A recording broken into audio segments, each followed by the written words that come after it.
get into the recap. I'm gonna go grab pizza. Let's do this thing.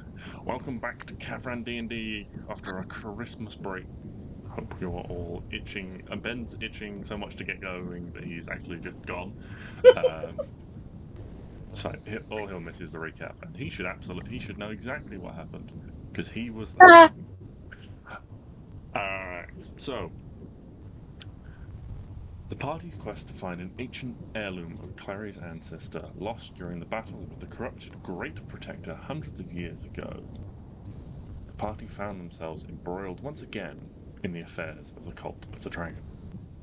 They found the lair of a white dragon who was causing the north coast of the forest to freeze unnaturally cold, taking down cultists, making friends with giants and enemies of death knights, and they eventually found the lair and made their way inside, killing the Death Knight leader of the cultists and facing down Valaktar, the frigid tormentor. Valaktar soon felt under pressure surrounded by so many enemies, utilizing his borrow speed to avoid the party's attacks and launch attacks of his own, fixated on eliminating the draconic rivals. The ancient white dragon targeted Hugo, and Namiri to disastrous results. After breaking free of the ice she had been encased in, causing it to rain down on Valaktar, and flying up to slay the final roper, Namiri was on the receiving end of a devastating series of attacks by the Tormentor, wounding her in the air as she fell over 100 feet to the ground below, dead before her companions could react to help. The party was able to overcome this loss, Arwen landing the killing blow, bringing the dragon out of the sky with a crash, and they were able to pull together, casting Revivify to coax Namiri's spirit back to her body and the world, breathing life into her once more. Vaithoa arrived shortly after, a little roughed up, but not too much the worse for wear after her fight with the cultists outside. She honored her deal with the party, allowing them to choose one item from the hoard before she took possession of it, and they set out for home, stopping along the way for Stix to aid the giants once more, giving them gold to buy passage home before returning to Rosenzen. And so we pick things up as you guys arrive back in the city, Arwen having cast a spell to allow you all to walk through a tree, arriving back in the garden. And as you arrive, the scent on the air immediately catches your attention, the scent of burning. Looking up, you can see smoke rising from different points over the city. It seems something is, or was, on fire. Oh no. Wait, are we by our house? Yes, you are in your garden. So it's not our house. Our house It wasn't is, on fire. It is not your house. Oh, that's fine then. Whew. My fairy picture books are okay. That's alright then. Well, I think we'll go inside.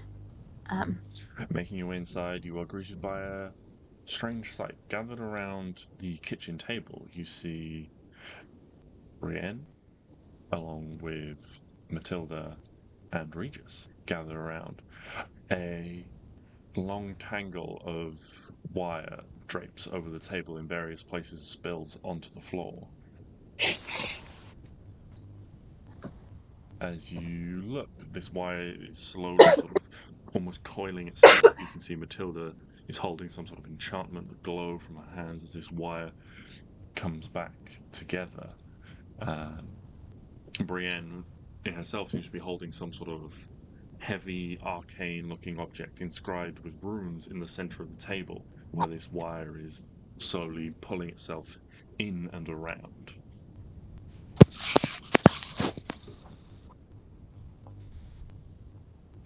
As you watch for a few seconds longer, the wire rapidly pulls back together and begins to form some semblance of a shape, a humanoid shape it takes on once again. Wait, where was it? So they are around the kitchen table. The kitchen table is covered in this like huge mess of silver wire.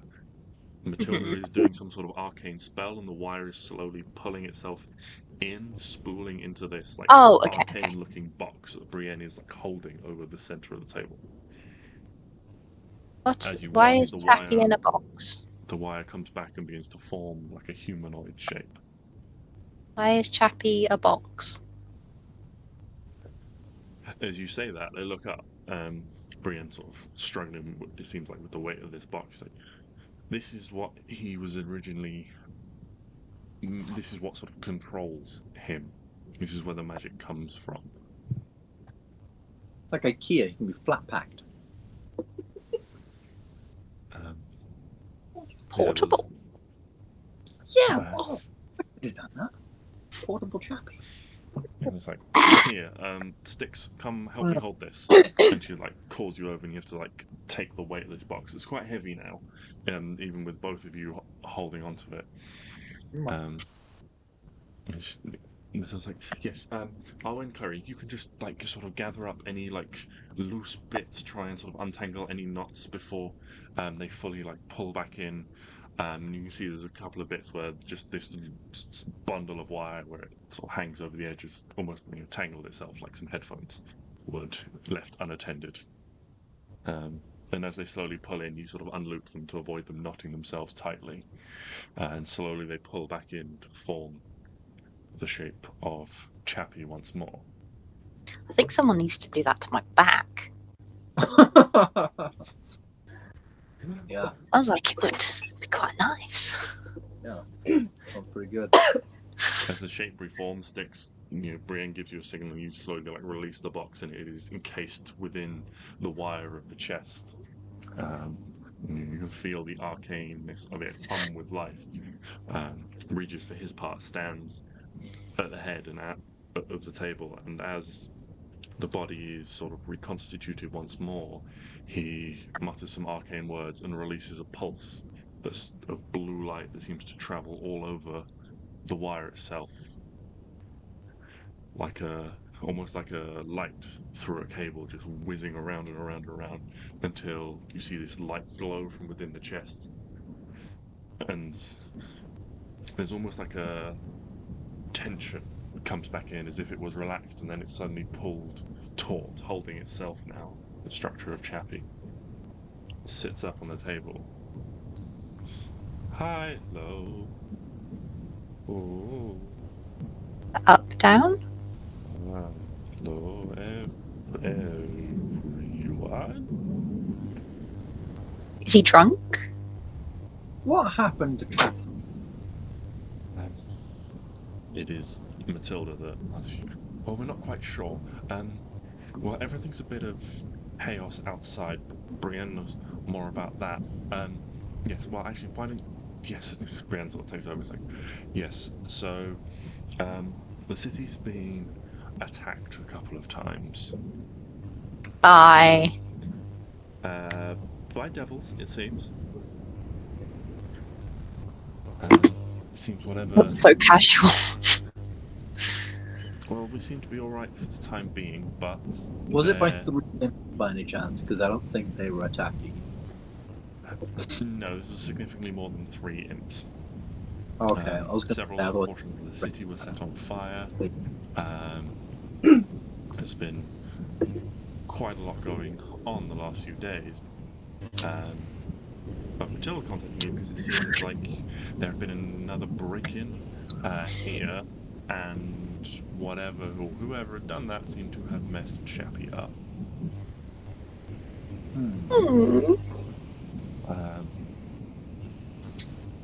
I've had several things to do, trying to deal with the city, get things under order. There are a few fires left that are just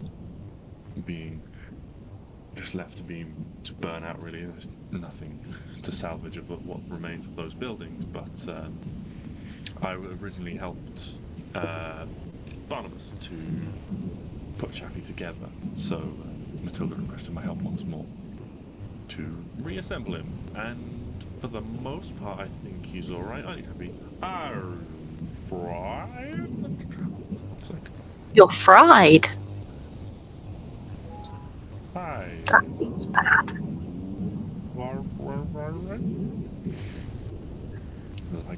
Yeah, close enough. We might need to try resetting him again.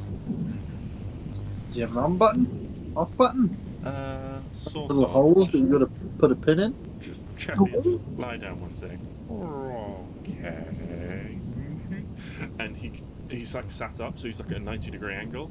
And as he lies back, his legs just come up, so he's like a 90-degree angle with his legs up in the air. Oh, It's like, oh, I wish no style.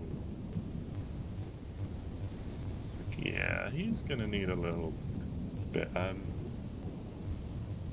It's like really, it's like, so I can. Oh, here, I will put him out once more. And he sort of reaches down, and with a spell, he seems to draw out this sort of magical essence from the center, and sort of like takes it into his hands once more. And you just watch all the light go out of like the glow from Chappie, and he just flops onto the table. Legs come down with like a big crash. He still maintains his form, like all this like tightly bound wire, but Matilda like digs, basically like takes her draconic claws and just kind of like digs them in and like opens up the chest to get to this like box covered in runes, and begins sort of like rotating it around in situ. It almost like hovers like in a void in his chest now, like partially just sort of like floating in a void so created she's by. doing a Rubik's Cube. Kind of, she's kind of just like rotating it over, and you watch in a couple of places she like just takes a claw and just like scratches through like over a glyph again, kind of like deepening it into the metal. Like with an like as she does it, she like says some arcane words, and there's like a almost like a bluish spark off her claw. She like re-etches the symbols in it. So that goes on for sort of 4 or 5 minutes before she even like turns it over one final time and like kind of like pushes the wire, like almost like a stack of hay, just like pushes it closed back over it, and it's just sort of tangled and formless, until Regis, who's been holding this spark in his hand, releases it back into the body, and you see all the wire like orientates itself rapidly again, forming the shape of a chest. At which point shouting, "Hello, everyone. That's Apologies. better. I have been offline for some time." Okay. How may I be of assistance? What happened to you before you went offline? Do you remember? I was waiting for Master Regis and Lady Matilda's return. They went to help. Master Regis took his cloud. You took his what? His cloud. Oh. At this point, Regis kind of looks. I mean, it's almost impossible for a vampire to flush, but he does look like he flushes very, very slightly with embarrassment. It's like, well, I cannot go out in the sun. When during the last attack, we thought it would be best to help, and so I made a shade for myself. You should have just worn a big hat. You know, just wear like a big hood, yeah? A really big one like this big. Just wear like a Yeah. hood. You decided to make yourself a whole arcane cloud that follows you around before thinking, oh, I'll just put something over my head. You could be like the Did not want to look eccentric nefarious. European. No, you'd just be the eccentric European. I mean, if you saw a big, tall figure with a hood covering his like entire face and wearing dark gloves, and would they That's not why look you wear suspicious a to you? massive hat. Well, I will keep an eye out for massive hats, Yes. but I like my cloud. Can I have one? Sure, if you want. We will go Can out it sometime. rain? Yes, that is one of the advantages. I can shoot lightning from my cloud if I need to. Oh. That's cool. Pew pew. I'm all for the cloud now. Anyway, That's cool. but yes, we went out to help the city. Matilda incinerated many demons. Aww. Well done. Good job. So proud. So How have the imps been? The imps. So you did send them. yes. Yeah. Right. Well, come follow me. I wasn't sure. Did we thought not maybe poke what's our head going on. through the portal-y thing and say, here are some imps? No, you sent them with a note. Oh, yes, yes. And he leads you down into the basement workroom. Naughty, nice, and okay. And there is just like a large sort of slightly blue tinted floating orb in the middle, and inside there are 3 imps. One looks kind of bored of just dealing with the other 2 shit, because they are mid choking each other. Like, one is choking the other one while the other one just repeatedly conks it on their head. Oh, I That'd be love naughty and okay is the one that just sat doing nothing. It's like, but as they arrived, not a similar time to all the other devils and things, and they had this strange note, so I wasn't sure what happened, but they seemed quite enamored by your names. I showed them a picture, they seemed to, but I wasn't sure, so I kept them in a bubble until you could. You did send them? Yeah. Wait, are there pictures of us? Someone like paint a picture at some point? No, I can Yeah. do this, and he just does minor illusion of your face. Oh, what? You didn't get Hugo's beautiful drawing from the fridge? What is a fridge? It's an enchanted box of ice. Oh, right. No, I didn't. It's the man down the road. He bought it. Fridge. No, wasn't that the dragon we fought, the frigid tormentor? I thought that was just a sort of thing for him. Yeah, Hugo stuck his picture on the kill. Nickname for the big dragon. Fridge. The fridge. Okay. Brienne's kind of sort of in the back, like, so how did you acquire the service of 3 devils, and should I be worried? They were being this bitch was being a nuisance to this big dude, and we were like, banish. Well, I wasn't, Stix was, and then we were like, oh, see, she's gone now, so now we're your masters, and we borrowed 3 for something else, and here's the other 3. Thought they could help with some chores or something. Yeah. Unfortunately, the other 2 are lost in combat. Sorry. It still hurts. It hurts to talk about them. My greatest friends. Yeah. At this point, the one that's not doing kind of take notice of all of you, and kind of pops up and bangs on the side. He's like, "Bussies, we see, bussies, we try help, but the cloud man put us in box." Oh, I love them so much. That's nice.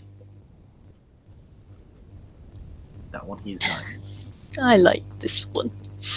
He kind of turns around and starts flapping at the other 2. Look, see, boss is back, and they kind of break apart. One of them kind of has an impish bloody nose.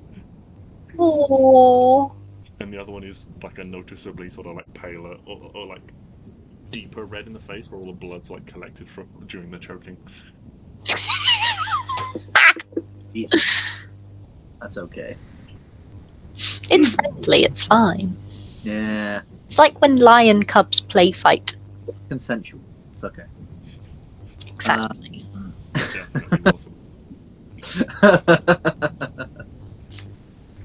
That is part of that whole thing. Okay. Well, you guys have been very good. If you did send them, then I suppose there's no need for this. And he clicks his fingers, and the bubble disappears, and the 3 of them just pelt towards you guys as a group.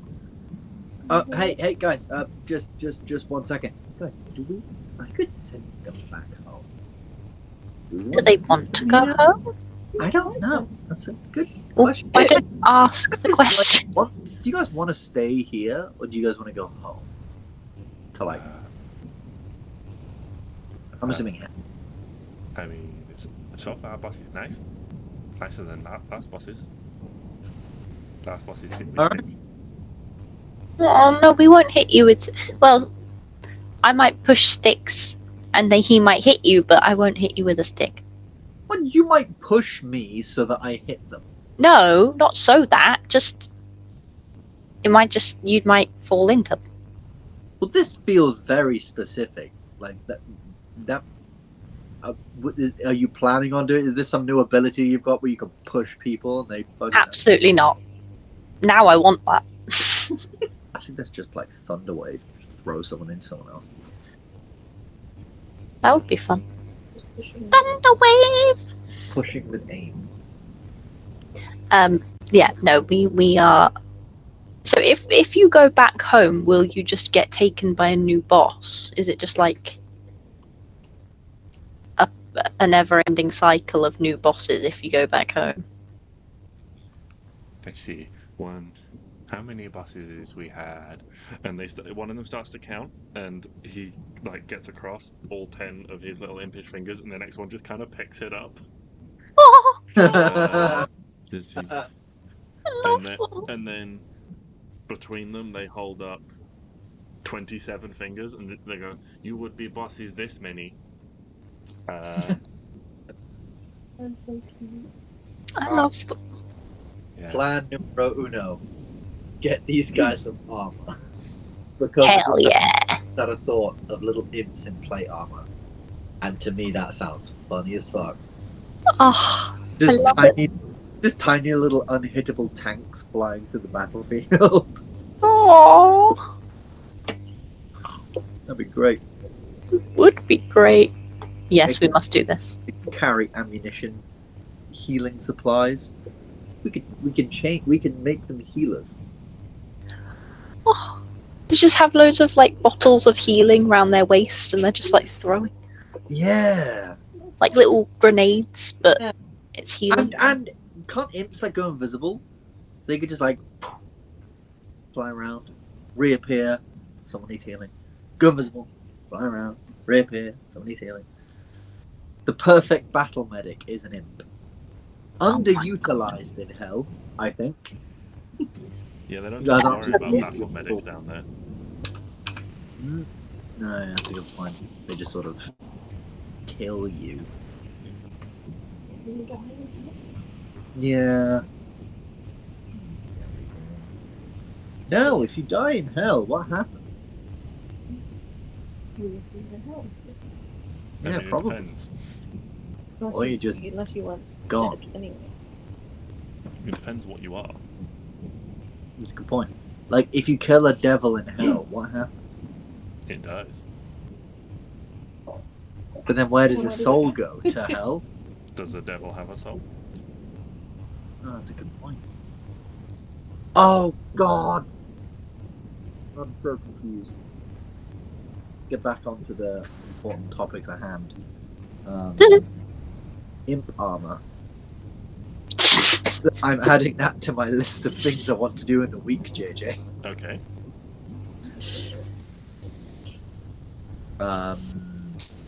Yes, imp armor. And I think I have the money for it as well. Got some money. Yeah, I got like 1,000 gold. Nothing to spend it on.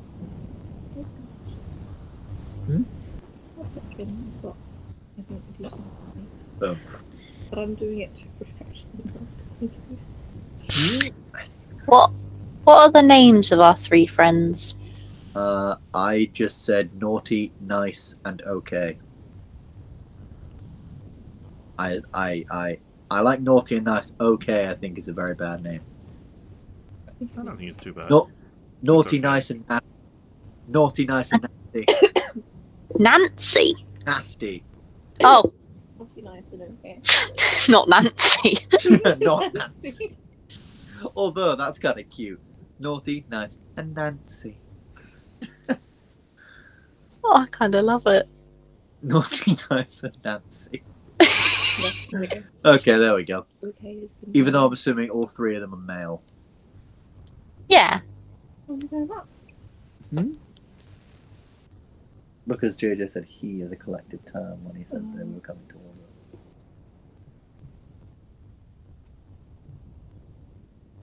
Boom. See? That's Ben Draper as feminism down since 1998.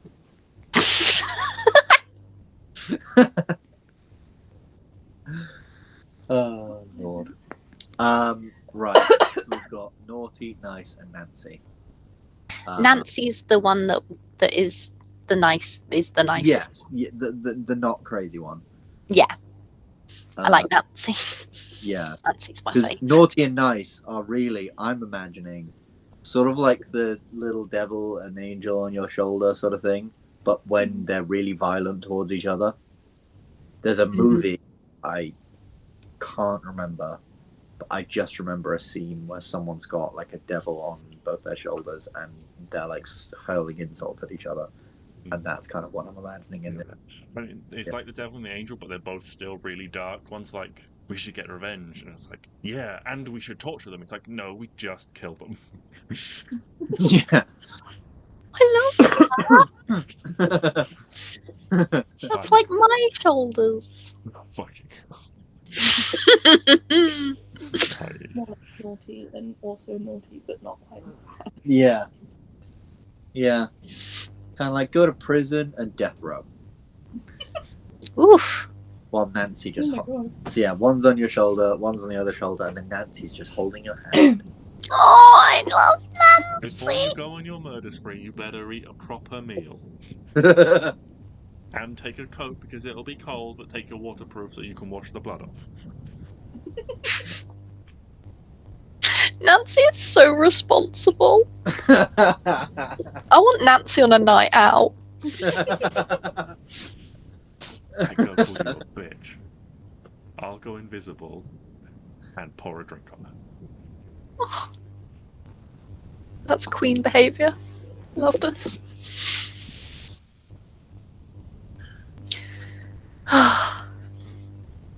Right, what were we talking about? I can't remember if I'm going to be They've very- just come out the bubble. I remember now. Oh yeah, they just come out of the bubble. Right, okay. Hello. Just so that you're all three of you are aware, because we've all had this conversation between ourselves.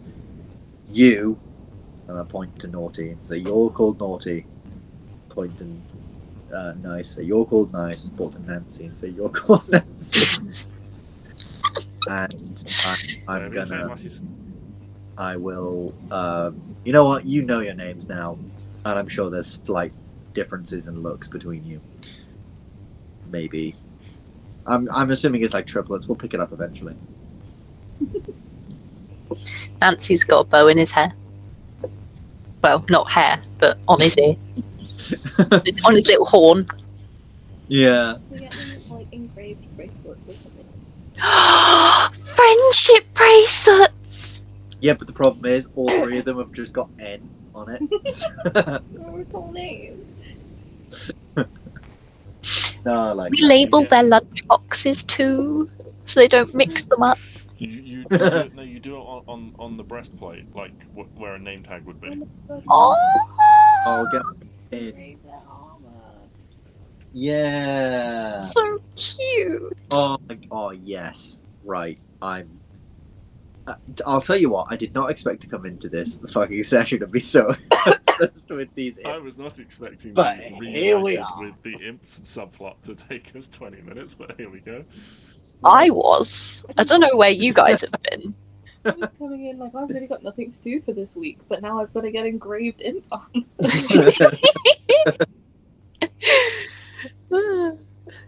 Yeah, because you got fucking loads of money. Oh, I love them. Right. 4 times. Right, now we've sorted that out, sort of, kind of. What's happening outside, in the outside world? Is that like a question you're asking in character or out of character? In character. Brienne's like, well, most things are under control. As I said, there are a couple of fires remaining, but they've mostly burned out now. Most of the dead have been taken care of. People died. Yes, quite a few people died. I have a spell called Ice Storm. That can put out some fires. It Oh. might cause some more significant damage, but it'll put out the fires. I thought you were just like, by the way, I've got Ice Storm. I've got a spell called Destructive Wrath. I don't know if that'll help. So I think it's all pretty much under control at this point. Okay, Yep. cool. Okay. We don't have to do anything then. Glad to know we're not fucking needed. Sick.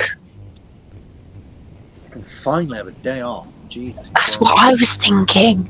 Oh, God. A nap. In a What? bed. We literally went from fighting one dragon straight into fighting another. No rest. No recuperation. That's so true. I hate it. Yeah. There is a whole war going on though, so it would feel a bit bad if we had a day off. Well, how long until we have to meet Genevieve? You have to meet Genevieve in... Oh, what day is it? What day is the meeting? I did write this down, so...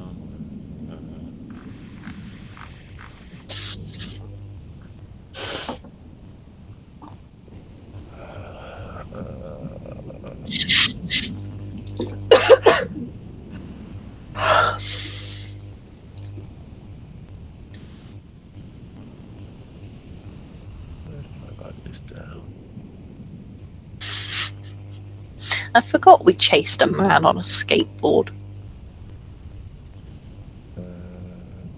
Did we? Yeah, in Blackspire. Oh yeah.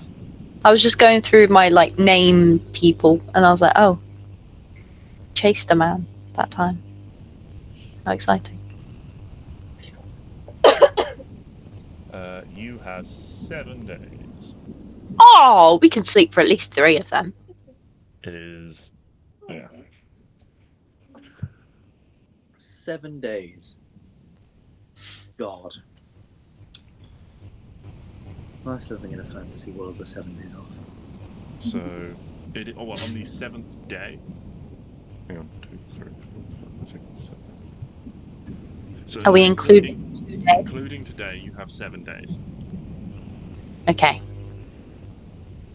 Okay. And how far through today are we?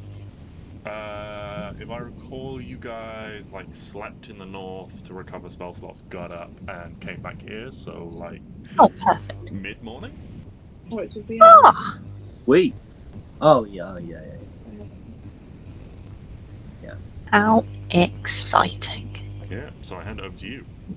What Oh, would you like to do with that time? Well, I for one need to buy a spell storing ring. At least one, Okay. At least maybe even 3. Well, My new sword. so her Huh? new sword acts as a spell storing ring. So there's Sword. Once I've yeah, you know that achieved fancy sword that we did that Oh yeah. last time? I think I have It to. acts as a spell ring of spell storing. Ooh, I think I have to achieve that. that's fancy. You do have to attune to it, but I assume that's just It functions as a ring of spell storing. I do love a ring of spell storing. or something. And then because I gave my ring of spell storing to Hugo. Or was that just an idea we were thinking of? I think that was just an idea we were floating because I'm. Oh no! He has a ring of protection. I also have a ring of protection. But I think I just I think I just forgot to take it off my sheet. He doesn't have the spell store. What does the ring of protection do?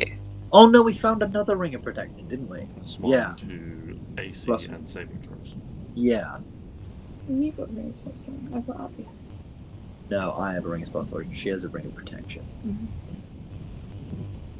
And then Arwen could also get a ring of spell storing, and you've got one. Because the only Yeah. thing is obviously like only the person who has it. I want to go. You know those shops that have like coats and hats and little boots for dogs. Yeah. So is there one for custom-made small animals in town somewhere? Oh, yeah. And we get Arwen little Hugo little boots. Wait, no, yeah. Sorry. You guys go. But I added something to your sheet. What are you looking for? I don't know. I didn't know Hugo could attune to things. I want him to attune to as much stuff as he can. I want him to have a tiny little sword that is like rah, rah, rah, rah, rah. And like Okay. I don't know what will you what I don't know. Okay. Yeah, it's easier for me to tell you whether or not something exists if you tell me what you're looking for rather than trying to list a load of things and hope I hit on something that you're looking for. Want him to have I don't know. I've not thought this through. Okay. I just want him to look cute. Okay, mission accomplished. I know. He's already so adorable. Okay. He needs a ring of spell storing because I think that would be kind of cool. Yeah, I think I've just remembered something. So there's two things on Chantel's sheet. I thought I added them to my sheet, but I added them to Chantel's sheet. The Frostguard shield and the Gate Skipper's gauntlet. JJ, could you send me what those do so that I can add them to my sheet? Because I believe I believe I was going to add them, and one of them is attuned, so that then he could get my Ring of Spell Storing.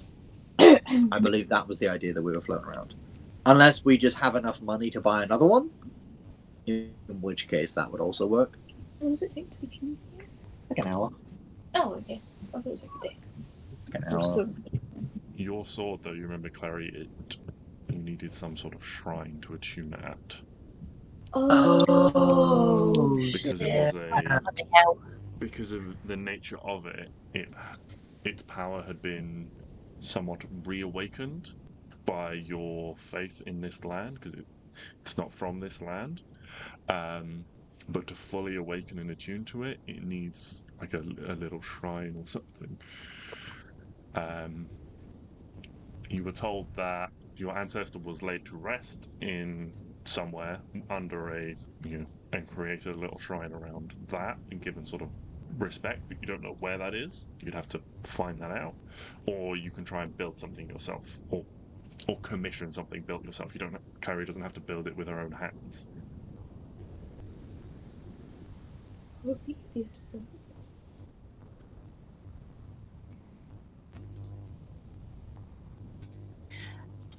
Could you also send me the thing for Hammer of Thunderbolts, please? You should just be able to Google Hammer of Thunderbolts, Thank you. as that was just a regular D&D item. I have a question about the Frostguard shield. Yes. Firstly, the aura that I can make, is that concentration? When you speak one word, shield's out activating. No, it just activates as a cold aura. And secondly, will that affect allies as well? Yes. Your speed by 5 feet. Yes, it affects everyone other than you. Okay. Unless they have like resistance or immunity to cold damage. Okay.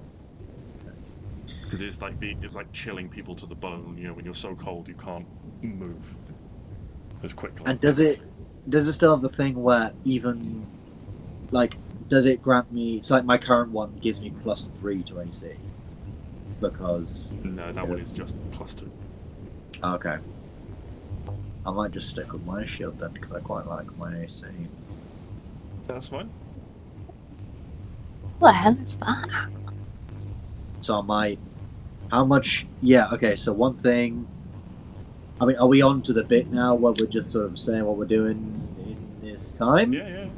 I'm gonna sell the Frost Guard shield Okay. to someone. I'll try and barter it. So, did you want me to make like a persuasion check? You know, I'd say the sort of things like, "I got this from a legendary warrior. I bested him in combat." Blah, blah, blah, blah, blah, blah. You can if you like. I do like. You just. Oh yeah, I've got +5 fucking strength now. Let's see. Wait. Where is Why do I have Where is the dog? Where is the document? Oh.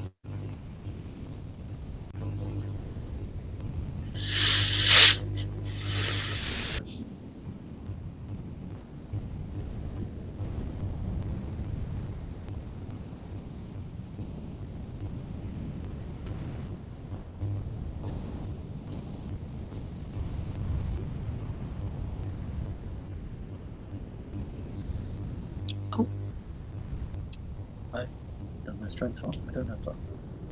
I haven't received anything to increase my strength, have I? No. No. Okay, I was wondering why my strength is +5 when it's actually only +4. Cool, never mind. Yeah, not sure. That's on me. 21 persuasion. 21. Okay, so you reckon you think you go around, you take a bit of time, and you're probably looking at around like 2,000 gold, but you manage to talk it up and get 2,500 out of it for the shield. I will take it. Mhm. Thank you very much, good sirs. 2,500 gold. 3, 5, 2, 3. And then I will unattune the Ring of. I mean, did you want to buy your own Ring of Spell Storing, or are you happy to have my one? Because I'm going to sub in another thing, which means there is this Ring of Spell Storing going. I mean, Hugo will happily take it. Boom. Hugo can take my Ring of Spell Storing, and I will add the Gate Skipper Gauntlet. Okay. Unless anyone else wants it, we did all defeat this guy. But essentially, it allows you to cast a bunch of spells which allow you to teleport places. Like you get Teleport, Arcane Gate, Dimension Door, Misty Step, Jump. And that's it. And also, when you throw something, it comes back to your hand. Nice. Noise. Cool.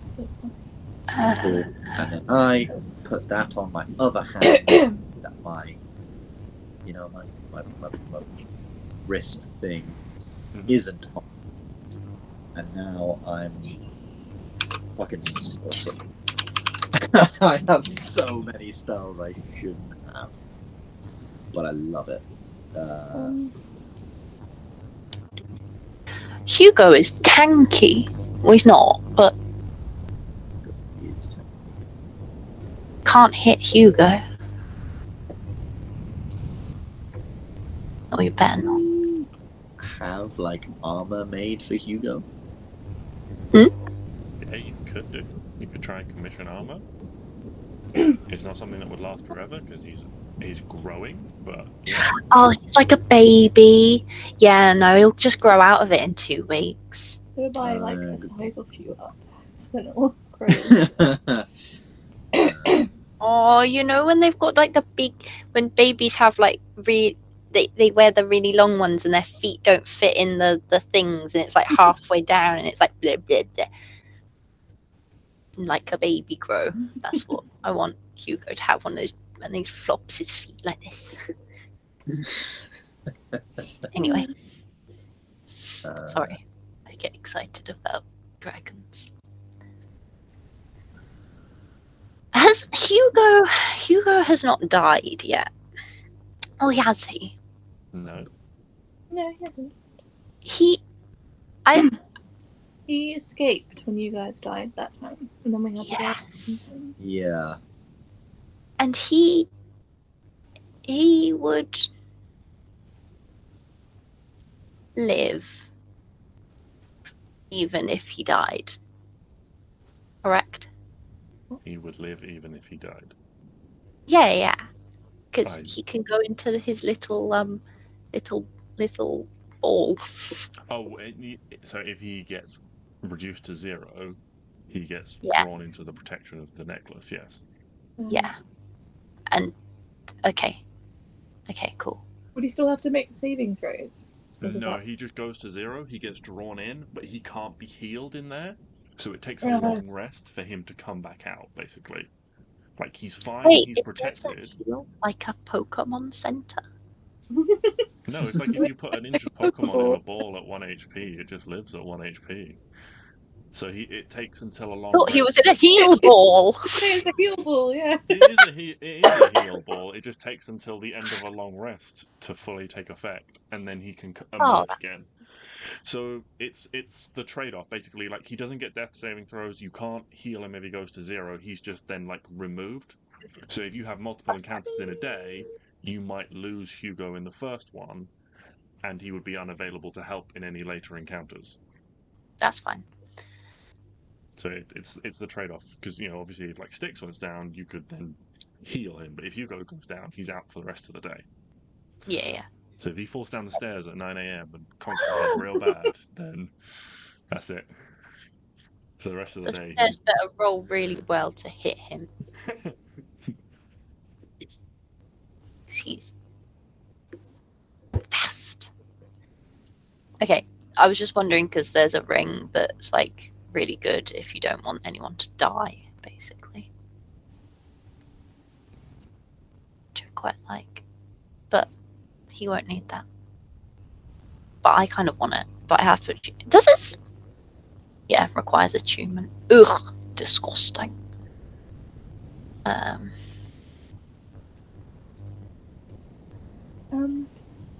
What was the cape that I got with the sword? Do I need a shrine? the cape into of that? the arachnida? Yes. Do I need the shrine to attune to as well? Can I do No, that's just a magic item. You can attune to that regularly. that? Okay, I would like to attune. I'm unattuning from the spider boots. Yep. Be That's fine. fine. Yeah, like swapping attunement, you guys can like do that over the course of like the morning while you're planning out what you're going to do. That's no problem.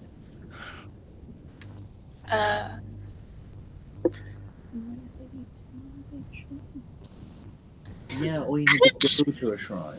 Could Hugo use I need to find out whether a weapon? Uh, That's a disadvantage. He does not. He wouldn't be at disadvantage. He just doesn't have proficiency with it. So he would just roll and add the appropriate modifier for that weapon. Okay. So he could have a little dagger that he would use as a sword. Yeah. And he could put it in his mouth, like that dog. Yes, like that dog. He could do that, yes. I don't think it would be as effective as his bite or claws, but he could do that. But it would be cute. It would be. Can I get him a little sword and like a little thing to hold his little sword? He doesn't have to ever use it, but I just want him to have a tiny little sword. It's actually a dagger, but it's like a tiny little sword. Yes, you can do that. I would like to get him a tiny sword, please. Okay, he is like a decently sized creature, so... I know, but I don't want it to be too big. Okay, I mean, yeah, just look up, if you look up whatever the standard price is for whatever mundane weapon you want to get him. Oh, I have to use my brain. I mean, I can, pull out the book, but all I'll be doing is listing off all the prices of various items. I mean, I just want a regular looking thing. Yeah. How the fuck do you find out how much they cost? Sorry, I stupid. 2 gold pieces. Yeah. Here, have 2 gold pieces. For like a short sword or something? It's for a dagger. For a dagger? Yeah. I can give Cool. this. Clary's got like 1,000,000 daggers. I don't mean to be, mean, but aren't they all blood-stained and from all of the murder? That's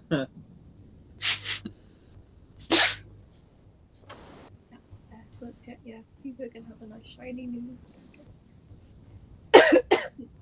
Or does Clary polish them every evening? Sure, I thought she probably would. So precious. Okay. This fucking Can I gun. sell my weird? Does anyone want my hammer of thunderbolts?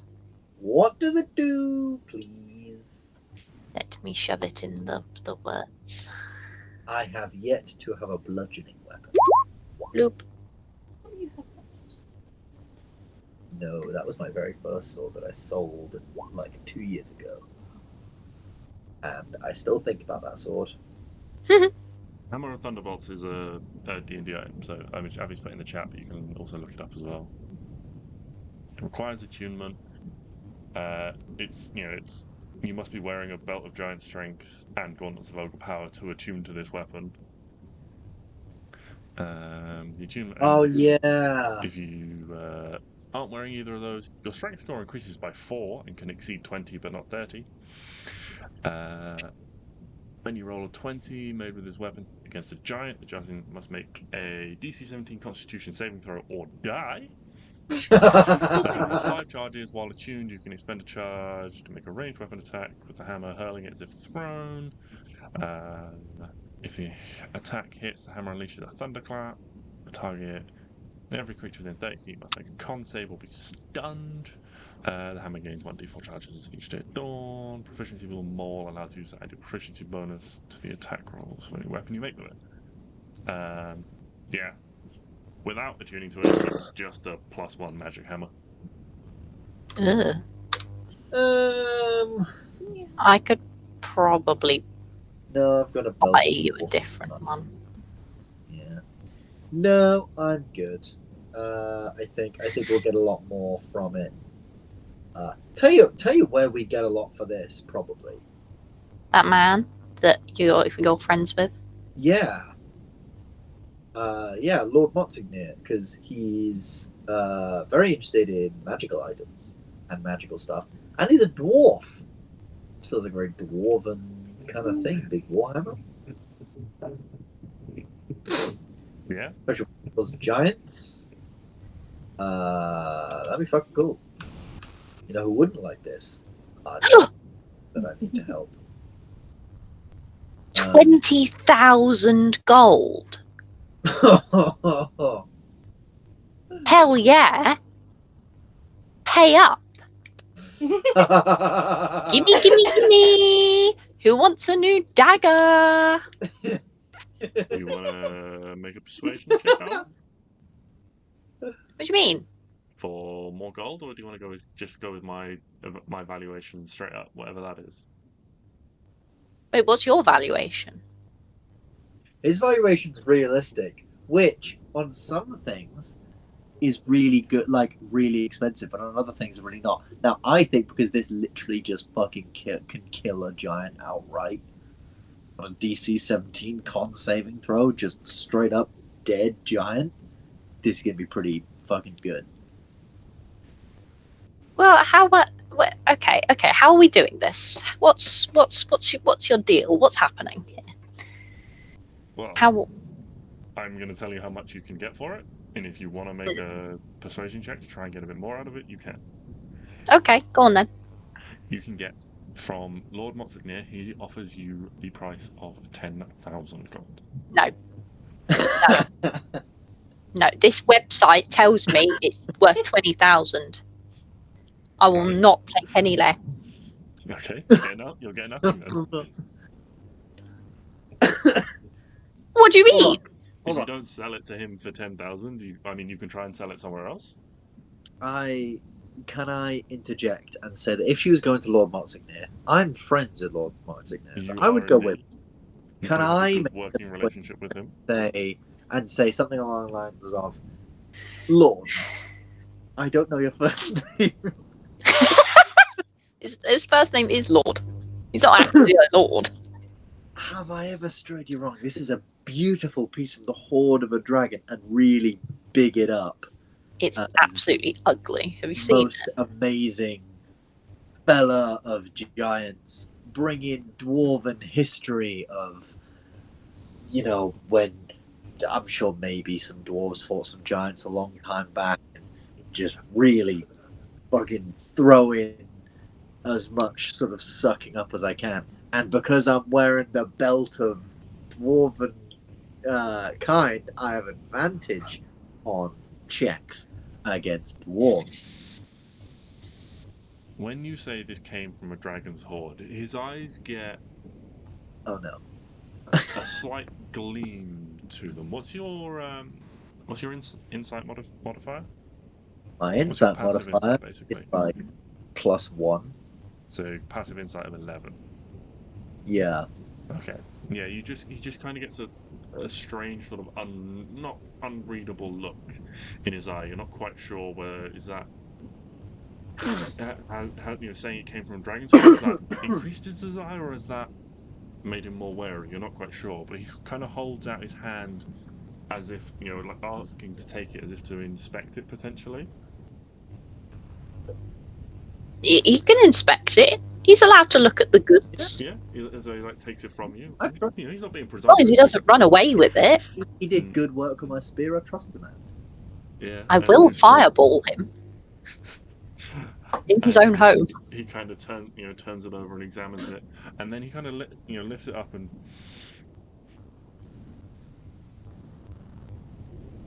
seems to almost smell it. Ew. So you say this came from a dragon's hoard. Would I be right in saying a white dragon?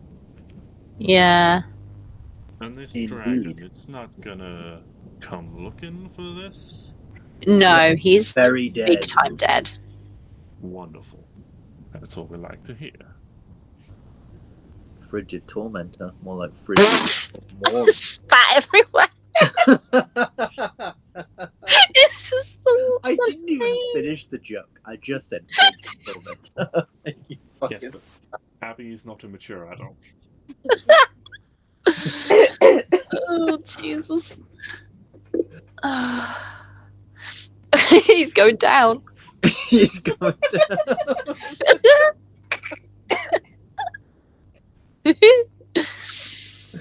Oh, dearie me. Did the camera track you down there, or did you pull it down? Because if you pulled it down, you pulled it down very slowly.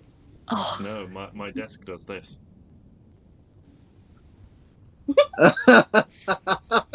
he's a big fancy pants now.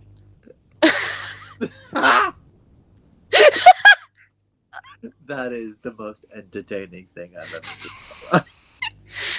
Yeah, my Christmas present to myself was a sit-stand desk.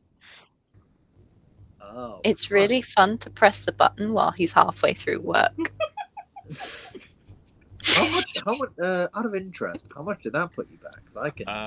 It was about 300 quid, close to 400, because I got a very wide desk. So, Okay. more, but Interesting. Because I don't like my desk. yeah, it's got 3 programmable Oh, settings yeah. as well. So Compared to a sit-stand one. It goes really high too, and really low. Pretty good. You could do it. Can you sit on the floor? I don't think I could. Hold on, Go let me on. get more sidetracked. You're tall. I bet you Yeah, I think you probably could. No, I'm on the floor.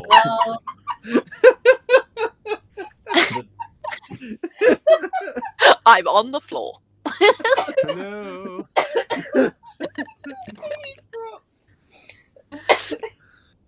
Oh my god, the I- MySpace angles. If I worked with that desk, that is all I would do in any meeting is just slowly raise it and lower it all the time. I'd just be there, and then all of a sudden, You just watch my head.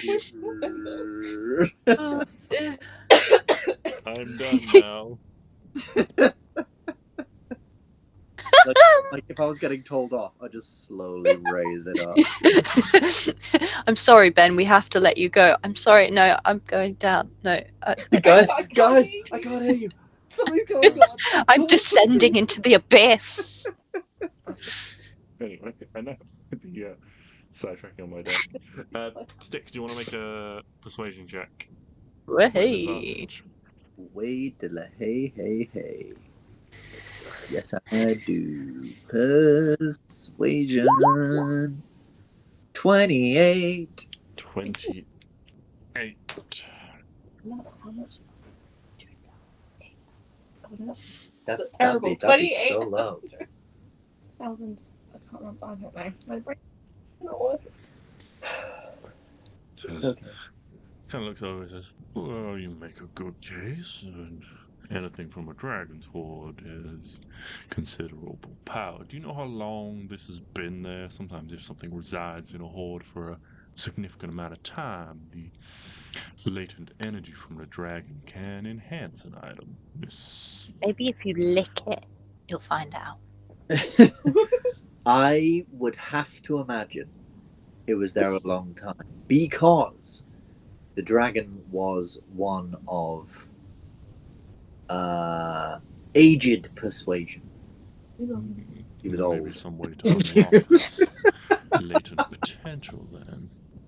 Well, with that in mind, I will offer you the generous sum of 13,000 gold pieces. Fucking take it.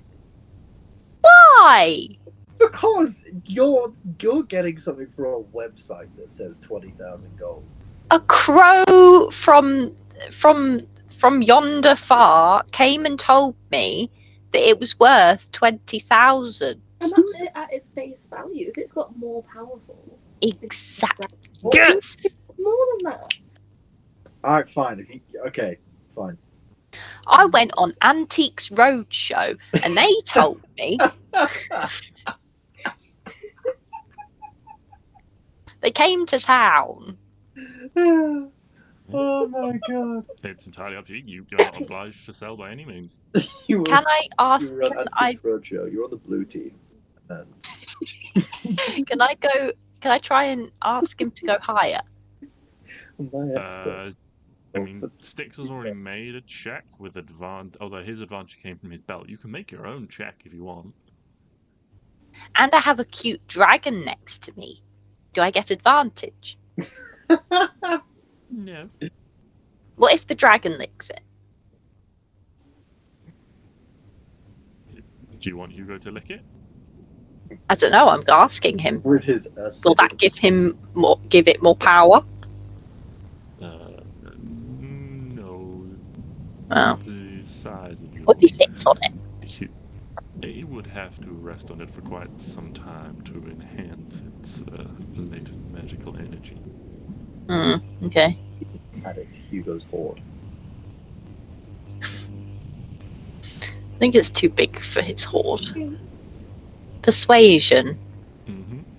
Are you sure? Are you sure it can't be survival? Unless you want to start a fight Mm. and roll to survive it. 15. I've seen some. That's not bad. That's not bad. My persuasion's awesome. And yours is 11. Because I like you, Oh and my, because just I one do believe charisma. there is something I can enhance Oh, no. within this, I will go In 14,000. Fuck.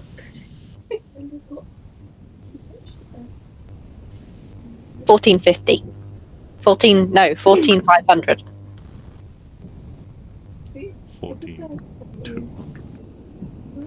1425. 250. And okay. Yes! Did I win? I think I won. Or did I get a bad deal? I can't tell. I think he's scamming me. I definitely think it's worth more. I'm going to see it on Fleabay. for 20,000 Flea next bay. week. What they call the flea market down the street. Exactly. Also, Chantel's got plus 11 to persuasion, I didn't but know. minus 1 charisma. Bloody hell. Yeah. How- Chantal knows exactly what to say, but she delivers it in like the calculating manner as if reading it from a textbook. And they're like, I don't like the way you've said it, but what you've said is impossible to argue with. That's so clever though. Like, she's read in books, she's so full of knowledge that she knows what she needs to say, but she does not have the character to pull it off correctly. She's literally reading from her notes. Like, Well, I think you're a stupid head. No, it's more, age. I think you're a stupid head. It does feel so cutting. It's just the deadpan look afterwards. Exactly. There's no arguing with it. Somehow she's right. Somehow she tells me what my soul knew all along. I am a stupid head. No, I'm sorry. I didn't mean it. Yeah. So you can add 14,250 gold to your Oh, I inventory, have.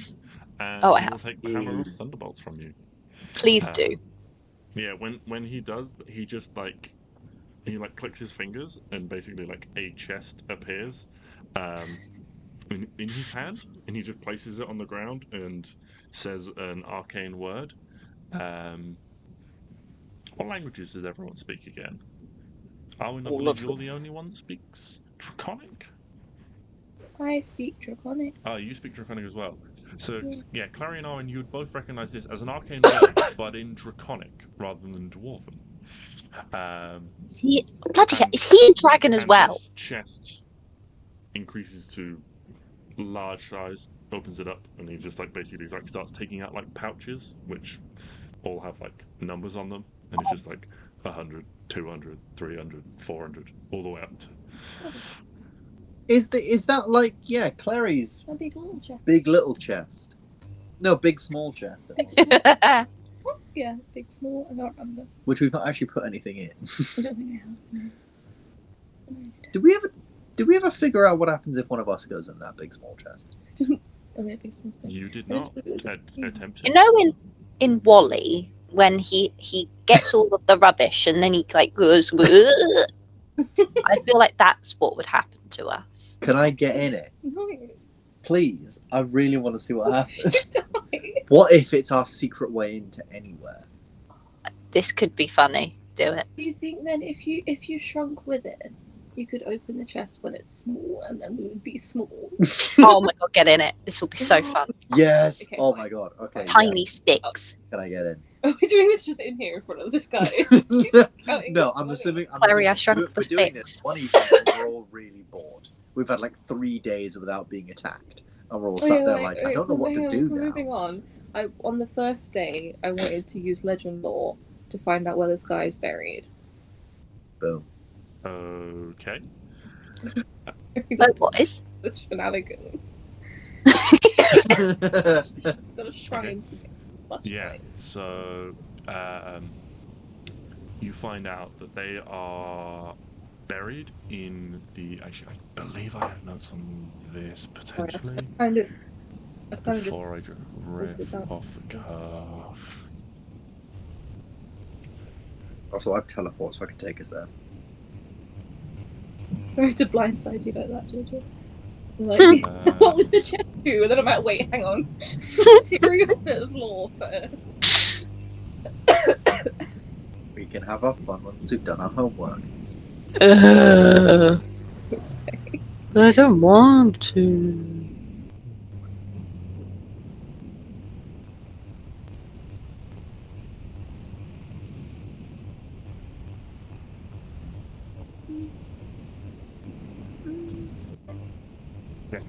Yes, so you learn that one of the noble houses of Demasera was the companion to your ancestor, and they laid them to rest basically in their like family plot. And normally, like, elven graves are very natural, so they're like lots of trees, plants, and things like that. But to honor the ancestors' sacrifice and their religion, they were laid to rest in a like more traditional like stone. When you get those like you see in video games and stuff, you get the big like above ground like stone coffins and things. So they were laid to rest like that, with like ornamentation to Nehru and things like that. Okay. Anyway. Yes, Sarah. Somewhere. Okay. Plan. I'll teleport us to Themyscira. We'll become wind, and then we'll just around and find it. Or Or do we know exactly where it is?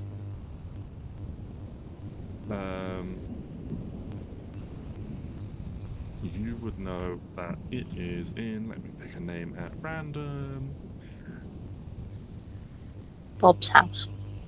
You would know. No, I'm trying to find one that I like. You would know that it is in the family of, Sithreth. Cithreth. Sithreth. Sithreth. So we'll Then Okay. people will I've got slither. the pen. Just saying. find that. First, let me get the chest. Okay, yes, we'll go find that in a moment. But first, yes, I would like to go find the chest. I do also have some stuff if you want to like consider hiring someone to build a shrine. So, Ooh, DIY. well, there are various. Or DI someone else. There are various levels you can go for. Like, you can go for a very basic shrine, and it'll cost you 50 gold to pay a stonemason to carve an altar for you, and it'll take a day to complete and has no additional benefits. You can pay 100 gold for a modest shrine.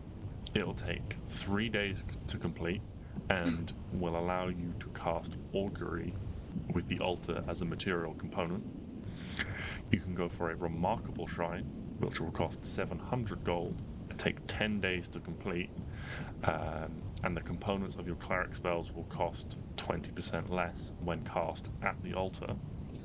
Or you can go for an opulent shrine, which will cost 2,000 gold, take 30 days to complete, and once per day there is a chance when you pray at the altar you gain a +1 bonus to either attack rolls, ability checks, or saving throws each day. The roll is a D100 equal to your, and you have to get equal to or below your cleric level. And you also get, it's like a tiered system, so you also get the benefits of the lower tiers as well. Is that from like the D&D's new like buildings thing? It is not. I have not read that. Well, that was a fucking cool set. We don't have that yet. And if you have your own shrine, then you can also potentially recruit followers for additional benefits. Very can be done. Does Klari want to start a cult? Well, no. Ooh. It's more, to be fair, it's more like recruiting. Arwen does. It's just how much work does Klari want to put into spreading her religion while she's here? Is basically all it is. I just don't really think there is another person that's like actively trying to convince people to follow her. I don't want to deny it if people don't want it. How big is a small shrine? About the size of a bench. Okay, yeah, that's what I You could go in the garden. thinking about. Yeah, that's what... Pretty good. Would that work? It would potentially. Yes, it would work. There's no potential that it would definitely work.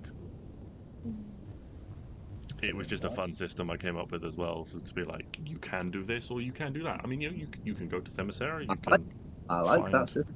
find the grave there, and which is like a shrine there. Yeah, I think just a little bench shrine in the garden. I like that. Yeah. Okay, so Get rid of my- like a basic shrine will cost you 50 gold, which is like a day's wages for like a stone for a highly skilled stonemason or like a team of stonemasons to like complete it in a day. And the materials they like take this or this nice like stone block. You get a choice. You can have like sandstone or marble or a variety of materials, whichever one you like. They do have some sort of like some quite exotic ones that have like little veins of color going through them, and things. You can have your pick of those. I'll leave it to you. You can basically pick something and you can describe how it looks yourself, and you give them some like basic sketches as to like the symbols of Nehru and the designs and things like that, and where you want them placed, how big, how many. Any sort of images that are particularly associated with your goddess that you might like on there. And over the course of a day, so basically the following day, so if you do this on the first day, then the day after it will be delivered, probably at like towards the end of the day, but it will be delivered and you have your shrine, which you can place in the garden. Like the same a goes for you, gnome. Stix. If you wanted to start a like shrine to Zuriel and things like that. That was well. We're not having shrines in the garden. This is a communal space. It is. They're the size of a bench, and right now all the garden's being used for is our teleport tree and just a lot of my plants. You don't want Elvis to start trying to eat your weird... He's not going to start eating rock. He eats everything. He does eat He everything. tries to. He's not going to... The shrine can either go in the garden or in our shared bedroom. It's up to you. Okay, let's get in the back of the garden. Yeah. I thought you were about to say the shed. And I was like, yes, put it in the shed. I thought you said the shed as well. I was going to be like, don't put the shed as an option. That's... Like, you're already doing the most minimal work. You don't do less. Going in the pretty garden. Going in the pretty garden. Yeah, fuck. I could get a whole like fucking thing done. How much was it for the not the 30-day one, but the 10-day one? 700 gold for a remarkable shrine that takes 10 days. The components of your cleric spells are reduced by 20% when cast at the altar. And you can cast augury. I don't want to. Disrespectful. But no. Obviously, I'm assuming that would be much bigger than the garden. So it's about the like ornamentation of it. So this would be big. Like, kind of imagine like upgrades in like any sort of like base building game or something like that. You start at the base, which is this like bench-sized stone altar, and then it gets like maybe like a plinth underneath it. It gets like a backing behind it, and then maybe the backing sort of like comes around it, so you get like a little like cloistered bit. For you, Ben, this might be like rather than it being made out of stone for Zuriel, you might the cost. I'm not going to start amending the costs, but you might flavor it like you get a carpenter to build something that looks more natural, or you go and buy a load of plants and put them like over a frame that like a carpenter builds or something like that. Or maybe you do get like a backdrop built out of stone, but it has all these like little shelves on it, so you can have like plants and things on it, and you like grow like vines and things over it, so it feels more sort of like druidic in nature, a bit more like Zuriel. Okay. That is something I'm going to think about, actually. Okay. I'll make any decisions right now. Okay. But I'll think about that. That'd be cool. Hmm? She has got knowledge. My dog lives just in a tree. We've met her. I know. Just like Klari was pure heart. My God called me pathetic. God loves me more than you. Okay. My God. So raised. that's on the first day. Klari, your shrine is delivered towards the end of the second day. You can just sort of take this day by day. Is there anything else anyone wants to do on the second day? I get in the big small chest. You get in the big small chest. Okay. It's a bit of a snug fit. It's not quite, sort of like coffin sized, which would fit a human comfortably. But there is enough room if Stix takes off maybe a couple of pieces of armor or what have you, and curls up quite small. You kind of have, because of his broad shoulders, you do kind of have to sort of like squish on the lid a little bit to get it to shut. But it does shut. It does latch. Then do you say the magic word to cause it to shrink again? Mm-hmm. Yeah. And that's what you want, then yeah, sure. Yeah, have a Okay. tree. There is a massive gout of blood. No, there's not.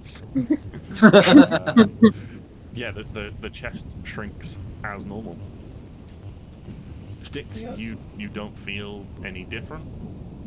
Just Can I open it while it's small? Is there a tiny little Stix? so. Yeah, why not? You open it while it's small, and yeah, there is like a tiny, like 2-inch high Stix in the chest. What the fuck's going on? Oh my God. Yeah, Stix. Nothing feels different until suddenly like light floods the chest again, and you're looking at the world's largest Klari.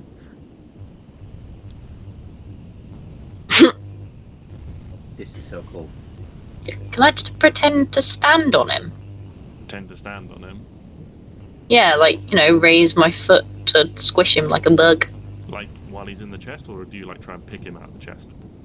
Oh, in the chest. Wah! Yeah, but now I'm like Ant-Man, so I just like, pew, Oh pew, yeah, pew. if you take you out the chest, you just get bigger. Yeah. Oh, that's a good question, yeah. Do I just go big if I get out of the If I chest? put the chest on the floor and you climb out the Yeah, I'll while the chest is on the floor, I will climb out of the chest and I Okay. still small. Yeah, you roll out the chest, and as you roll out, before you see Stix rapidly return to his original size. the chest. Uh, So we can't. I mean, we could use it to sneak one person in within the chest. We have yeah. to sneak somewhere. I was hoping you could put someone in, shrink them, and then have this Oh, yeah. Yeah, that'd be pretty cool. That'd be a really cool magic item. Chest size. So they get in and then some magic get it. They're a different size. That'd be pretty sweaty. No, we know. Now we know. All right, cool. Day 2 done.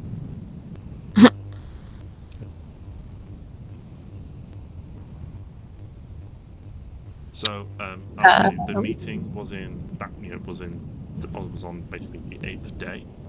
Genevieve was going to arrive 3 days before, or 2 days before that meeting. I think it was 2 days. Yeah. Yeah, 2 days before the meeting. So you now have, including the day you're on, you have 5 days, and then the following day is the meeting. This is complicated.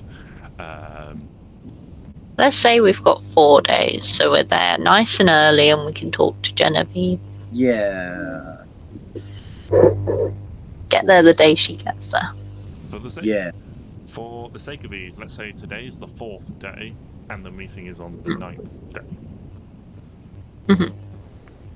Cool. And she's getting there on the 7th. Yes. Before we go anywhere, I'm going to unattune from my dancing sword and attune to the moon blade. Okay. Yep. You attune to the Moonblade. Is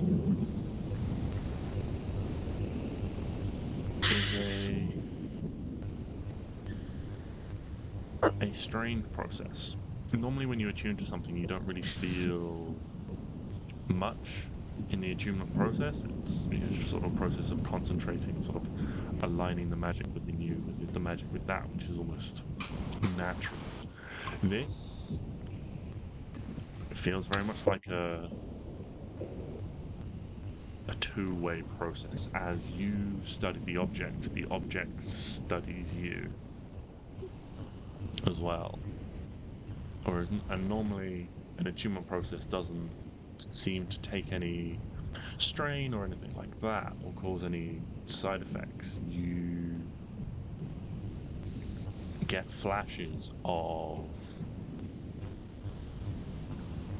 almost like moments through time. They're too fast to make out, but you just get still images of seemingly random consequence. Just a tree, a hillside. You recognize one of them as the valleys and the mountains around where you were born. You see a tree that you think you recognize, a large tree that you climbed as a child with your friends, but it's small, much, much smaller now. But you recognize its surroundings. And you attune to this weapon and you feel it align with you, but it leaves you feeling mentally drained, like you've had an exam, like you've been studied, like this thing has looked into you and sifted through some of your memories as well, and you've successfully tuned to it. As you rise from the altar, having done so, you just hear a voice in your mind. It has been a long time since anyone took me up. So long that I fell into a weary slumber. Klari, that is your name.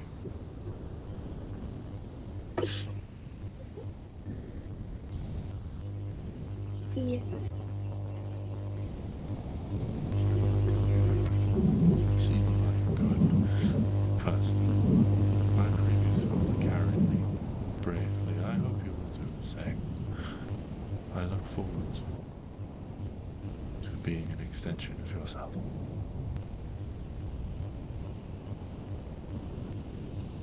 Ooh. I'm talking to the sea? Yes. I have been carried by not many, but a few in my time.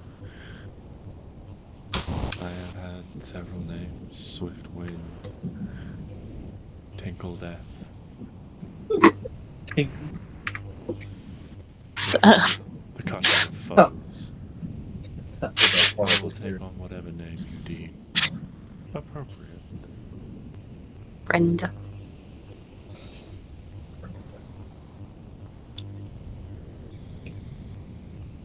Sneak attack. And I've been referring to you as the Moonblade. Okay? I do not feel any pressure to come up with a name now, and if you do not wish to name me, that is okay as well. I think you should call it the Frigid Tormentor. Have to think about it. This land is strange. I remember I came here with my previous master, but I did not see much of it. Tell me, where are we now? We are near Rosenzen. We're in Rosenzen, in Kavran. Interesting. I do not know this city. I look forward to learning some of its histories through you.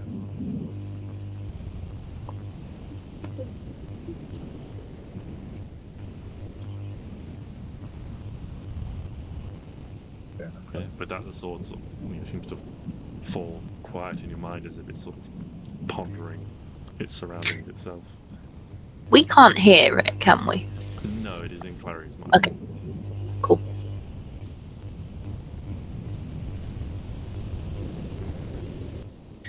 Cool.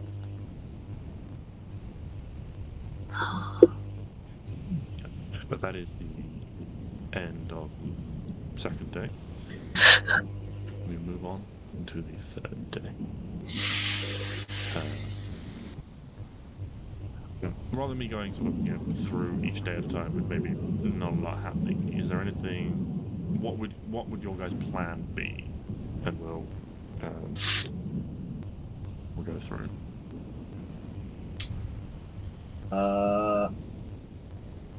I don't think Stix really has much of a plan.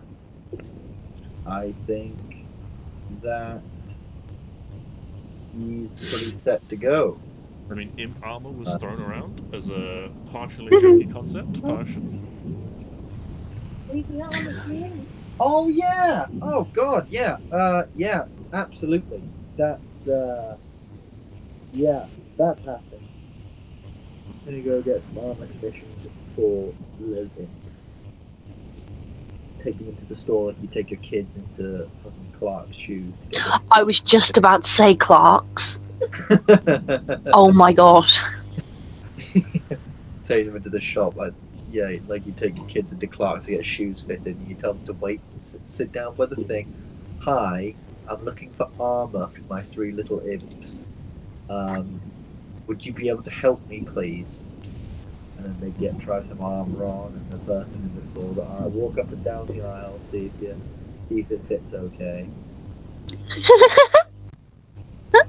Down the aisle, see if it's alright. Because of their size, they're technically tiny creatures. So this is going to need to be custom made. Tiny? Yeah, they are. Are they tiny? No, they might be small. Tiny's like inch. Like, are they tiny? Yeah, they're tiny feet. They're tiny creatures. how big are they? Good question. How big is an imp? I imagine it'd be about that big. So At an least. imp is approximately 2 feet tall. What's that in centimeters? 60. Oh, okay. That's yeah. Oh yeah, that's way bigger than. Yeah, but they are technically Not that big. as Sort of tiny big. creatures. So Oh, tiny is bigger than. Yeah, because I think small is meant to be like sort of 3 to 4 feet. yeah, small is like 3 to like 4.5 feet, 5 feet, and then 5 to like 7 is medium. Yeah. I am a medium creature. Yeah. So I mean, so you can go and you can find someone that can custom make some armor. What armor would you like?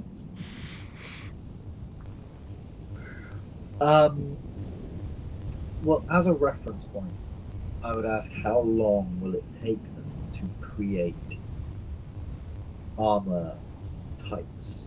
That depends on what you go for. Light armor is probably going to be about a week. Medium armor is probably going to be a couple of weeks. Heavy armor maybe like 3 weeks, 4 weeks. Can we not just get it off the rack and they can grow into it? I don't think they're gonna grow anymore. Who's got enlarge, reduce? Anyone? No. No. Unfortunately not.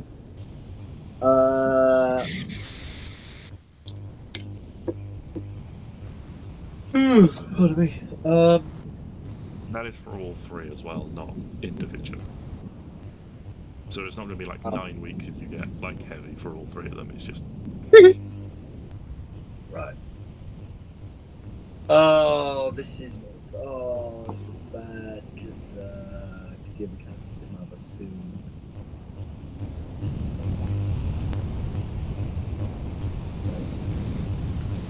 What about little breastplates?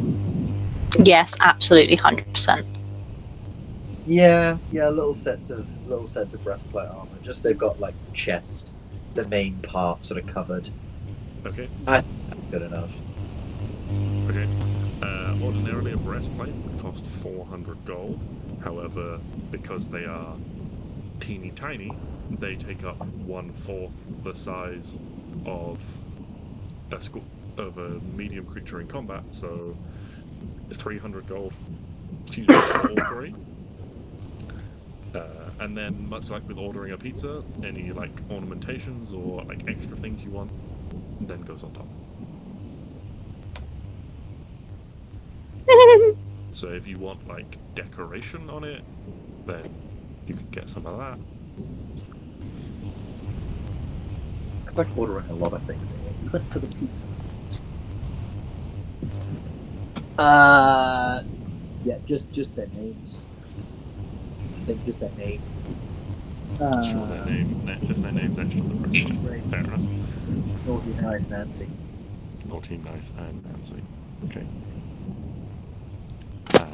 Yeah, I mean, you find a blacksmith willing to do this. They are a little bit unnerved, as first they think you're making like armor for a child, and then they're like, so can I like measure up? Just to make sure I get the proportions right. Because they're like, why would you armor a child? And then like you bring one of the imps in, and they're like quite sort of like panicked until that they take a bit of time like really tentatively measuring, and the imps just kind of like just chill. Just like, At one point they turn around to like go get like to like write something down, and the imp's just kind of bored and just kind of looks at you guys, and then just like goes invisible. And they turn back again, and the guy's like,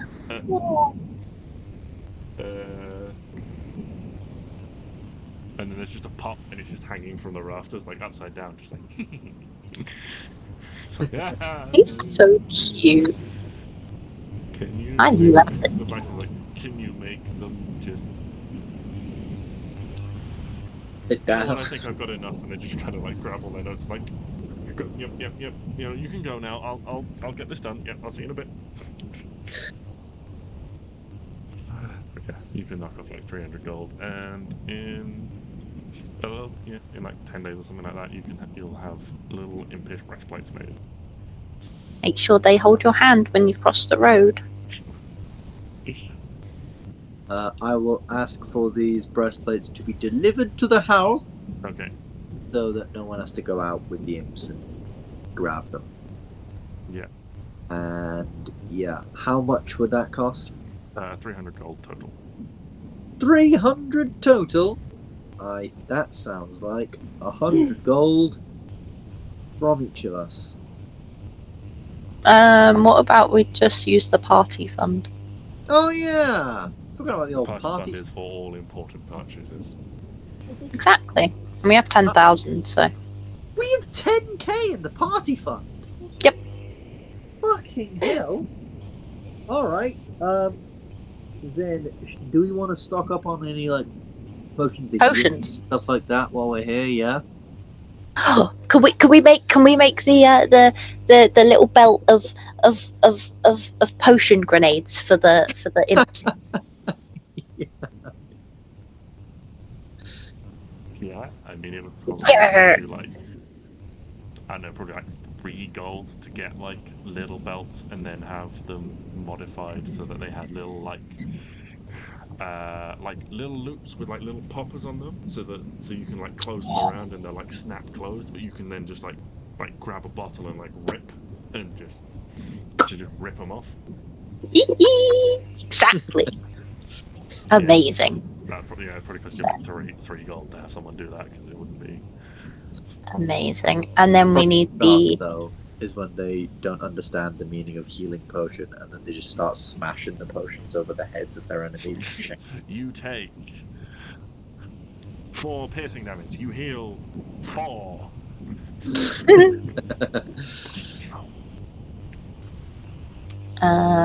Also, we need healing potions, I feel.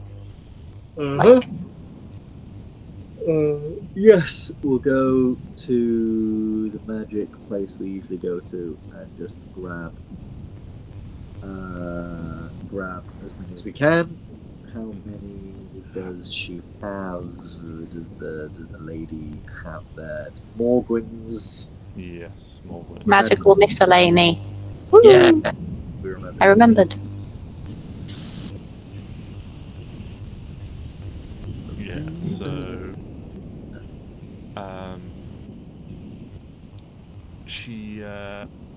she only has a regular and a greater, Mm-hmm. which you can get Dead. for 75 gold. Together? Total, yes. Cool. I'll take it off the party fund. Cool. Are we putting it in the party bag, or who doesn't have We'll put it in the individual? party bag because I think Klari still has a couple of healing potions, and I have like lay on hands and stuff. So Okay. Yeah. What she does say is that due to the nature of everything going on with the devil attacks on the city and things like that, a lot of more people have been coming in, so they're in demand. If you can find potion ingredients, then they are. What are the ingredients?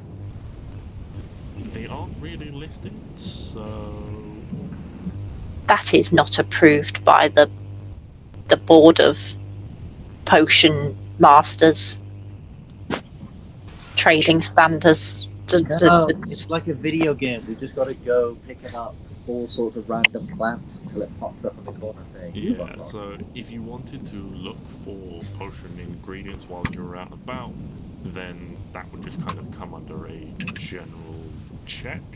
If you want to come up with what you think's in a potion and be like, yeah, I go looking for this because I think it might work, then I'm happy to run with that as yeah, that can potentially go into a healing potion. Blue flower, red thorns. Blue flower, red thorns. Holy water and glitter. Yes.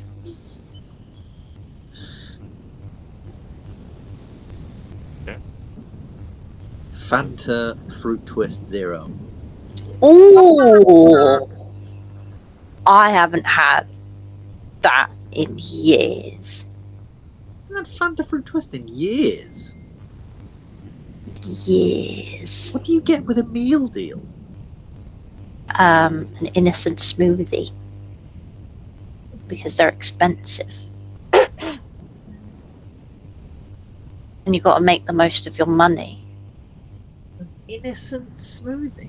Yeah, they're really expensive. You can't get the expensive stuff. But why? Oh, God. Red WKD and cherry syrup. Red WKD and cherry syrup. That sounds awful. I know, I'm just trying to think of red liquids, Ben. I'm not doing very well. I'll tell you what is. I'll tell you what is actually quite good. Is Pepsi Max and cherry sours, because it tastes like what a cherry Coke should taste like. Mm. It's like actual, like a little bit of that cherry sour. Yummy.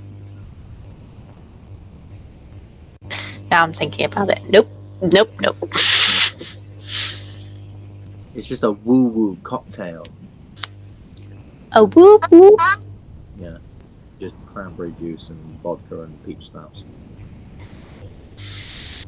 Great. Whoopsies.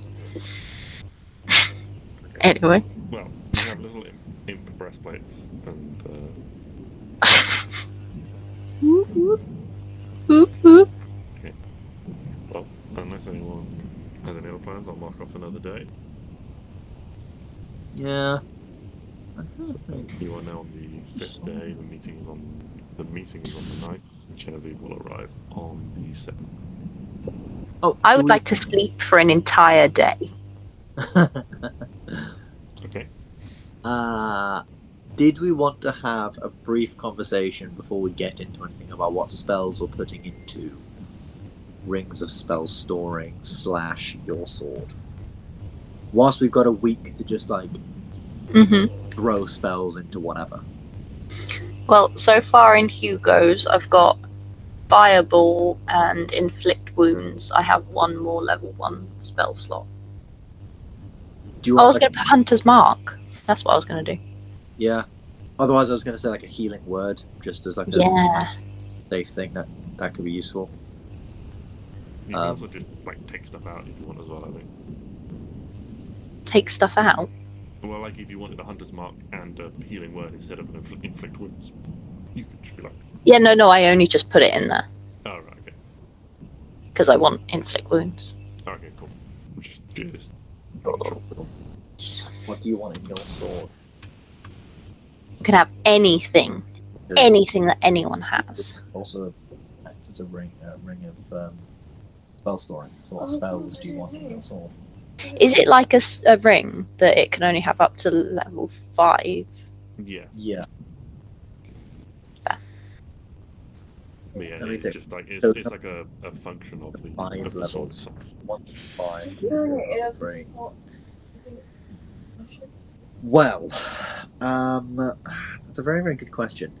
I'll tell you what I could do. I could give you a holy weapon, and you could just deal absolutely bonkers damage every time.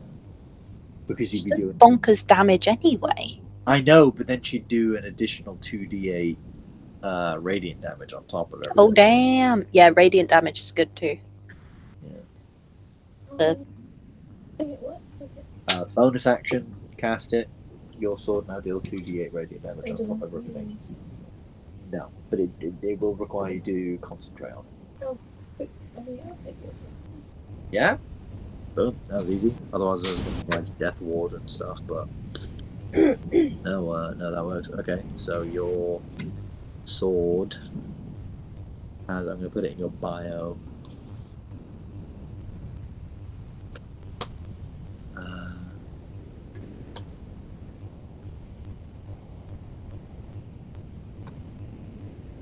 Boom. You have holy weapon. I want a lot easier than I thought. Okay. Is that a 5th level spell? Yeah, 5th level spell. Dang. Up to 5 levels worth of spells. It's like 1/5. Or like a 4th of a 1st, or a 2nd, 3rd, 5.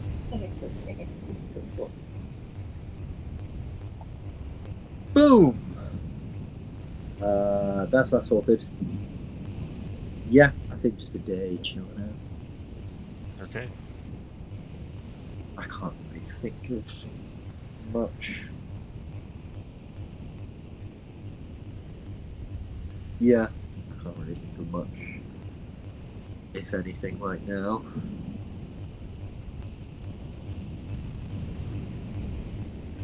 Okay. Yeah, I'll mark off another day. You've reached the 6th day. Genevieve arrives at the meeting location tomorrow. Mm-hmm. Should we go there Where now? is the Oh, should we go there meeting now and location? like scout out the area, make sure things are like okay for when she arrives? Yeah, that's a good plan. Don't want her to like arrive in an ambush sort of thing. True. Cause she is our friend. When we don't want her to die. Exactly. Important.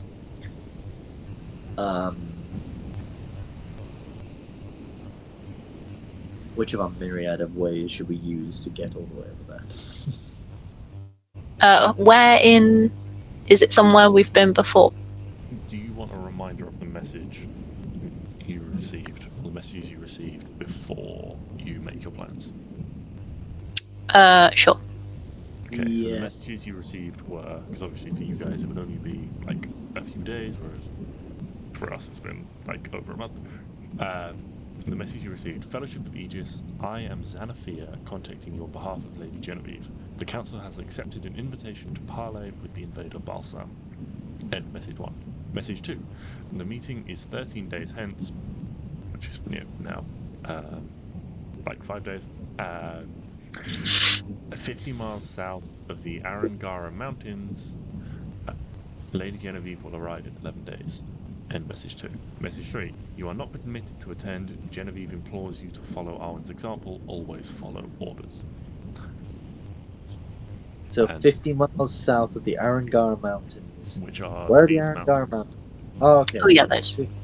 50 miles south of there is... Oh god, okay. That's if 1, 2, 3, 4, if about 5 squares is 100, Oh, it's in the desert. 1, maybe 1 square, maybe. No, yeah, no. There's a bit at the bottom that says that 4 squares is 100 miles, so 50 miles Yeah. is literally. Boop. Yeah, so it's like just on the edge of the desert. Yeah, it's on the edge. Alright, Genevieve, I don't want to say your plan is bad, but this is a questionable plan. But, okay, It's yeah, not her we're plan. fucking someone's plan. Someone's fucked up. Yeah, we will. Yeah, I mean, we might as well head. We could head there and hold fort, unless there's anyone else has anything left to do. No. We're good. Alrighty. In which, yeah, we could head there.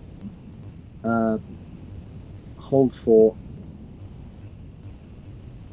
Oh no, because if we get there, yeah, we're not meant to be there. Basically, the message says. Hmm. So if we go there, we're gonna have to like hide for like a whole day. Yeah, it's not worth it. Yeah, might as well wait a little bit and then get there tomorrow when Genevieve's there and hide out with her. Hmm. Yeah. Okay, that's the plan. Okay, so you're gonna wait another day, and do you want to? Are you gonna travel at all on this day to get any closer, or are you just gonna do all? Because obviously you can travel at great speed given your various spells. Just you're Well, gonna be like in the vicinity. You can be like, like so here's the 5 thing. miles away. I have with my gauntlet teleport. And with teleport, I believe I can just say, like, 50 miles south of here. But I have to roll on a table to see how close we get to that. And I could roll badly and I could fail. So what we could do is we could do it and try and stay on the sort of perimeter and rough it for a night and then come in the next day. So that if we get there, obviously, yeah, we stay on the perimeter, but if we're a little bit away, we have like a day to make up that time. Mm-hmm. That sounds Yeah. good. Yeah? Cool. So teleport. Spell instantly transport you and 8 willing creatures of your choice. Who are we bringing? So it's obviously me, you two, Hugo. You two, Hugo. I feel like this isn't the big fight. We're not. Doesn't feel like the big fight. This feels like we're gonna get given information about the big fight. Yeah. Of what we need to do to prep for it. So I feel like it might just be a. Yeah. Oh shit! Yeah, have we done all of that? Yeah, no, we still need like the sword to be able to cut through. Oh, we fucked up. His stuff. So, yeah, technically this past week could have been prepping for the big fight. Yeah. But shit. Because we're all really clever, and we think of things in a linear way. Yeah, the line is just all swirly-whirly. Can we load save back to the start of this session? Not to the start. Not the start, but like to that point where you were like, okay, so Klari's built her shrine. Can we just like, there? You know, we quick saved, obviously, duh. Every day, every fucking long rest. I mean, what the hell? Not a lot has happened. So if you want to go back, like a couple of days. I don't know.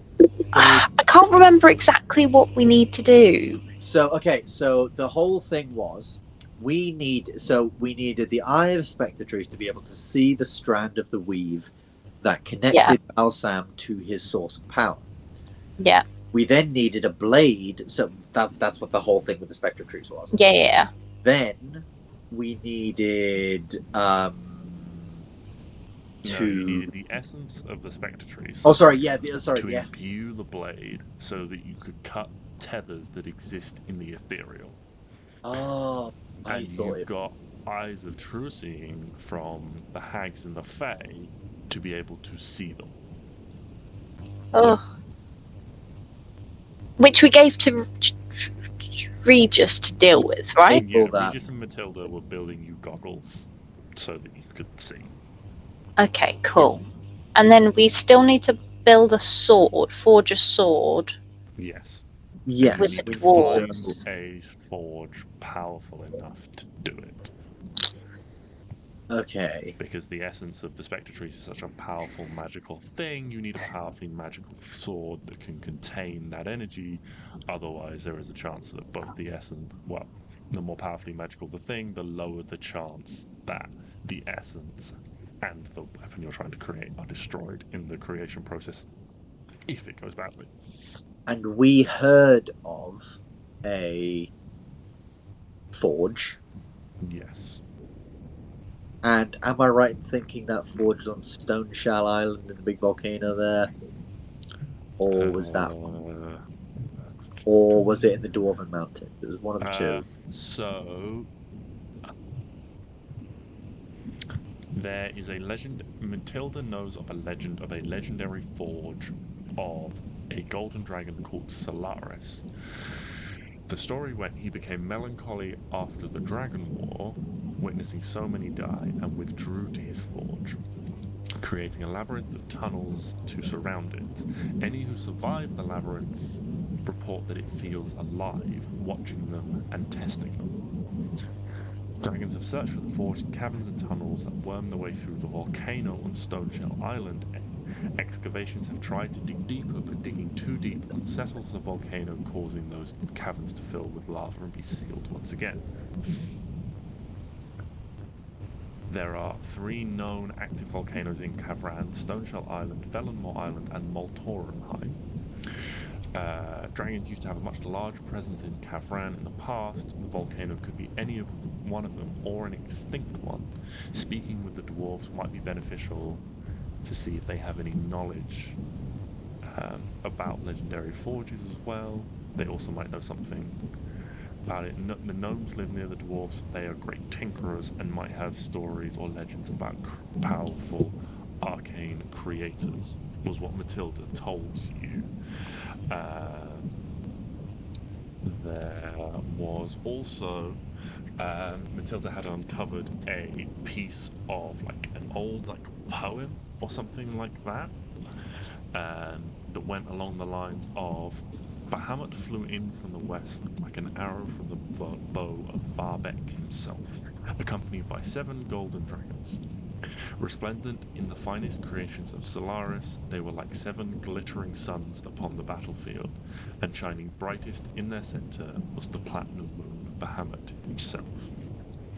So that was the information you had from Matilda, who is a Dragonborn who knows about Dragonborn legends and draconic legends. Okay. Yeah, dwarves who are great crafters of metal would potentially have their own legends. So she also said gnomes are great tinkerers, so they might have legends and stories about arcane creators. Okay then. So potentially slight gear shift. We maybe because JJ's very, very kindly on backtrack side. We go to the dwarves and we ask them about great forges and what they know of Solaris and his forge. We then try and figure out as much as we can about that in like 3 days. Potentially going to Stoneshell Island and, figuring that out. And then obviously we have ways home. We have that sort of thing. So if it does become like, oh, we're being here too long, we can just teleport home. And then go to this meeting or whatever. Because if this meeting does end up being a big thing, or if Balsam is there, or if whatever is happening, we could be prepared for it. This meeting does seem like a big thing, but then I don't know if it's like a big thing. As you say, it doesn't feel like the big final charge that we're gonna make. We're not level 20 yet.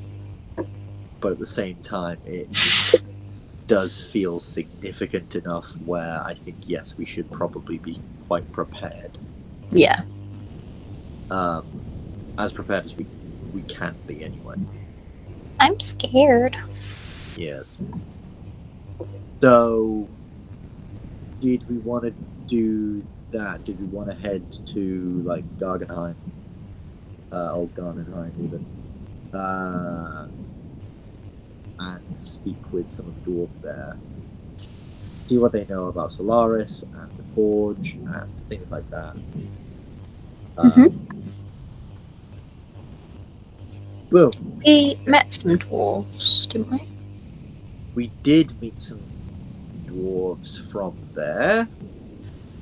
Was that the Yes, big you meet? met some dwarves from Yarnumheim. Let me pull up We went there. We like briefly. Yeah. After you rescued the dwarves from various tieflings and things, and some elves and basically a load of people who had been sent to scout the desert. You escaped with the dwarves back to Garnheim. Oh yeah, and that's where Elvis got his wings and he destroyed that room. Yeah. Yes, and you met the king of the dwarves, King Fargrim Garm, his son, Prince Brotor, as well as his sister-in-law, the High Mage Cathra Moulton. Okay. Who is sister to Lord Kokir of Moltorumheim. No, sorry, who was sister to Lord Kokir of Moltenheim's wife. Sorry, I'm struggling to read my own notes. I don't have any of these notes for some reason. Was that before or after we met Regis? It was during that sort of time. That was after we met Regis, because we met Regis in the desert on the way to getting the dwarves from the camp. Because also that was where we lost Neo. So this was a while ago. This was like, even in world, this was a while ago. This is like 8 months ago.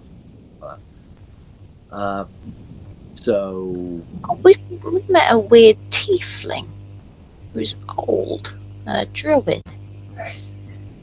So I was about to say Neo, but no. No. I literally have nothing from that. Oh no, I do.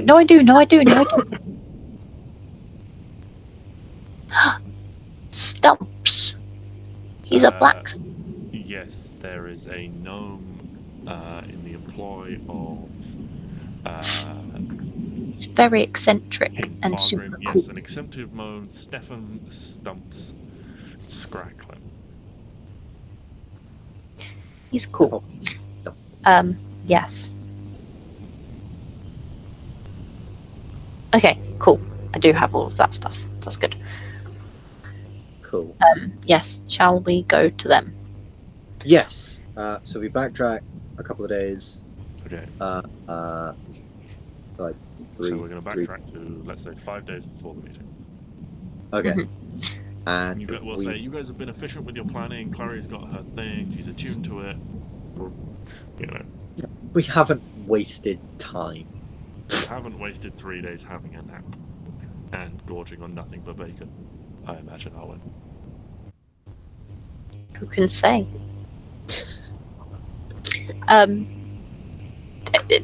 Is there plants there anywhere? Big plants that I might have touched? No, the dwarven city was basically within the heart of the mountain. Well, I've been there, You have been there. seen it. So, ka-chink. I need to remember to do all this. And chink. Teleport. Baby! Okay. Roll me a D100. Try teleporting.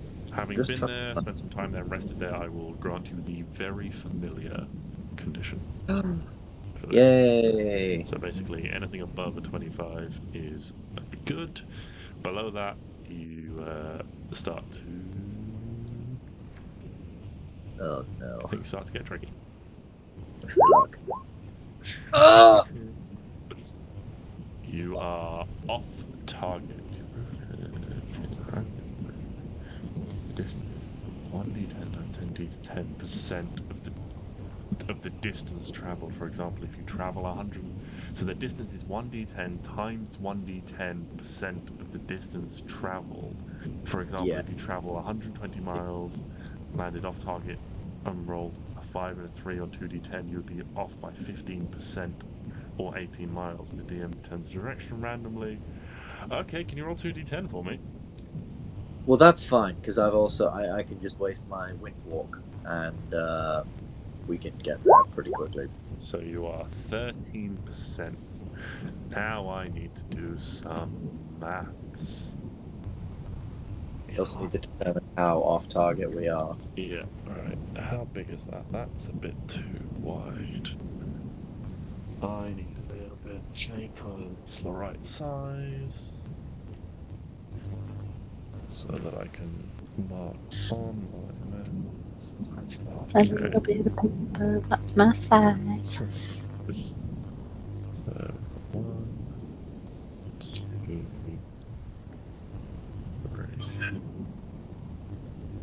It's about 400 miles. And you are off by 30%. 400 times 1.13. Oh, wait. Yeah, no, minus 400 because it's not. Okay. So you are off by a distance. And then it says the DM determines it randomly. I can do if you want, or one of you can roll a d8. 4. Ooh. Have you actually rolled a dice, or? Nope. I said the number 4. Okay, can someone roll a d8, please? 7. 7. I don't know which one it is. So, where's the stuff for teleport? 7 is 1, 2, okay, that'd be it. Okay. Okay. You appear not in the city as you intended, but out on the side of a mountain. Ooh. There are no mishaps. You don't take any damage from the journey, but you suddenly appear on a mountainside. It is noticeably colder at this point. You have a quite impressive view of the valley floor below you. Do kindly up here amongst yourselves for a moment while I look some stuff up. I play rock, paper, scissors with myself. Rock, paper, with- scissors. Or with an actual rock because we're on a mountain. I play rock, paper, scissors with the mountain. Rock, paper, scissors. Damn it! Rock, paper, scissors. Damn it! Trying to paper, but then you sort of put your hand up to the mountain like, for some Damn reason, it! looking to wait. Is that the sort of role play you wanted, AJ? Beautiful. Thank you. 10 out of 10. No notes. Beautiful.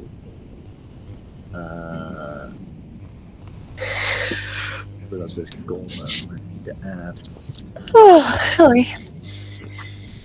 Okay, that's that. And then let's. Six golders, 8 charges.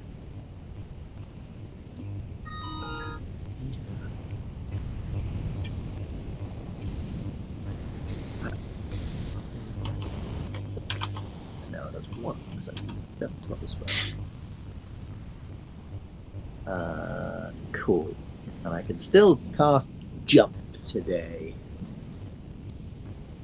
But it's fine because I can Spear with a bunch of charges on that. Wind Walk.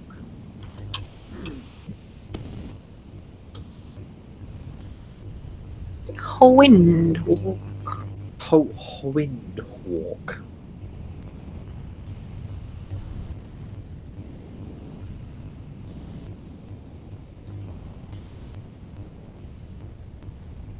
Insert windy sounds here.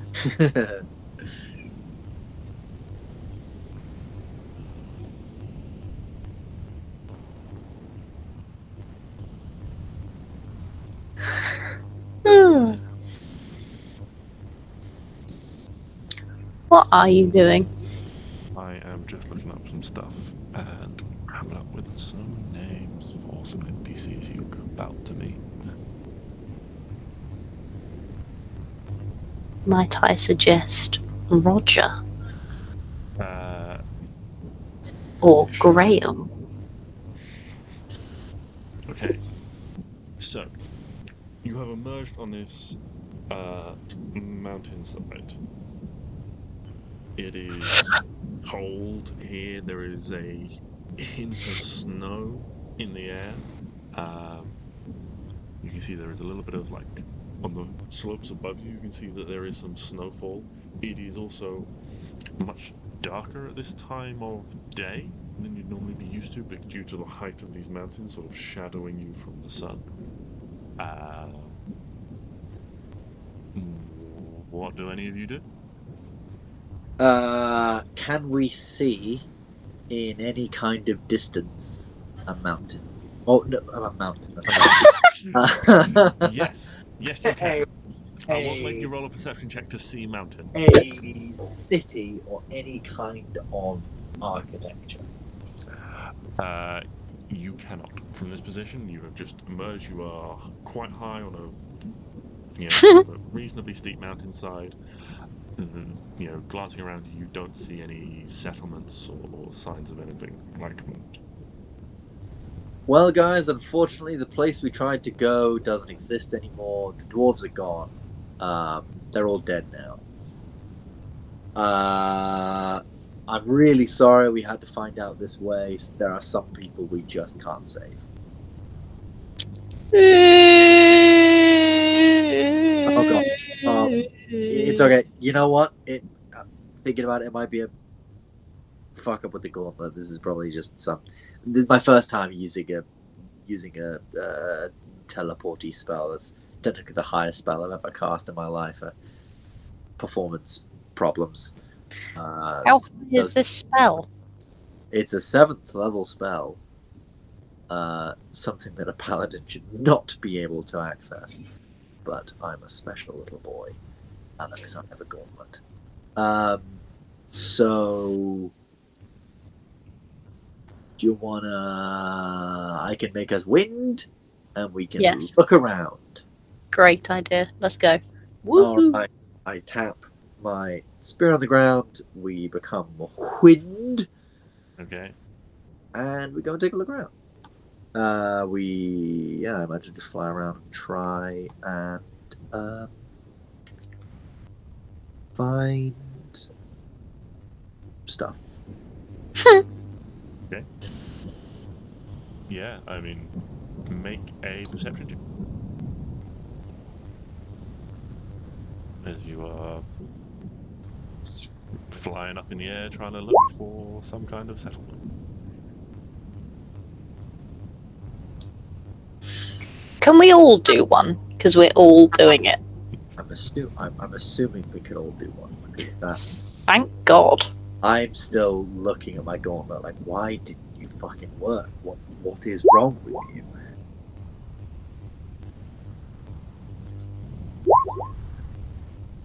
That is a 24. Sorry. Never mind, it's a 32. Sorry. Fucking 27 from you guys. Damn. So, You scout around, you take a bit of time flying sort of through some valleys and things like that. You don't spot really any signs of a settlement or anything like that in and amongst these mountains. The only thing you do spot at one point, well, the first kind of signs of life you spot at one point is there seems to be, like, you spot a ball down in the valley below you. Seems to be, A pig. yeah. So I ask it directions. Quite a large ball. It's actually a good shout. We could go down and ask your direction. I'm gonna go ask it directions. Okay, yeah, you head down. As you approach, you realize that this thing is huge. This, Okay. like, a regular ball would, maybe be like waist height. This thing is probably taller than, approaching taller than, like, you are, Arwen. It is I'm not scared of a very big large pig. creature. Hello, Mr. Pig. I speak with animals.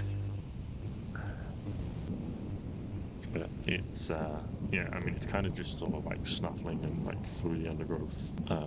Like it's like enormous like tusks are like just like tearing up the earth. It almost sort of like digs through and like Oh. completely like uproots like a bush and then just like begins like chomping down it.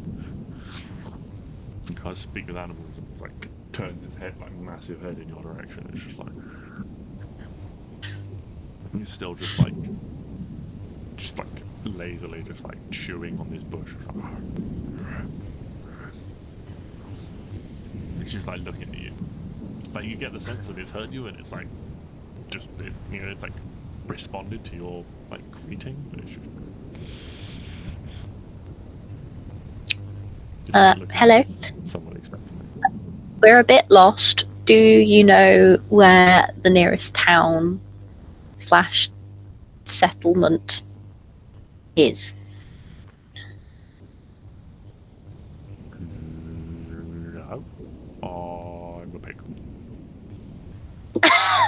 I know you're a pig. I like him already. What's 5 + 7?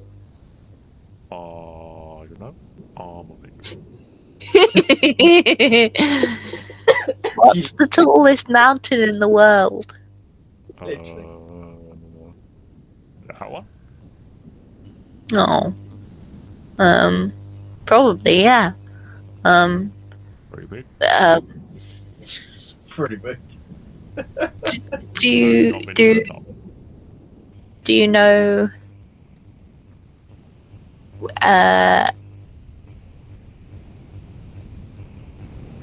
anyone around here? Do not. Aww. You're a bit bigger than most people around here. Yeah, I am. You smell different. In a good way, or You smell different. They smell smoky. You smell like a bush. Like a bush. ah, that's the nicest thing anyone's ever said to me. Sure.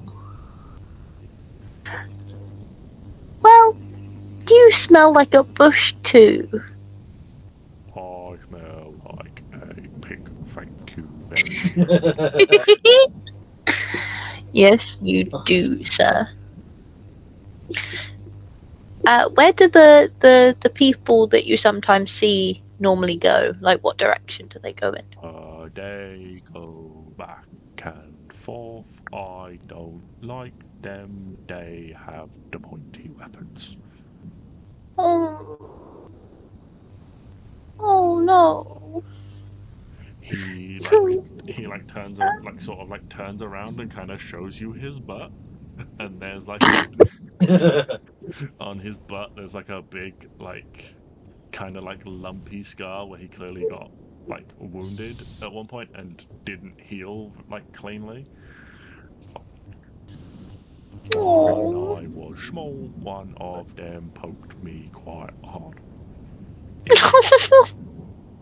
I ran around for days until it fell out. I want to give him a hug.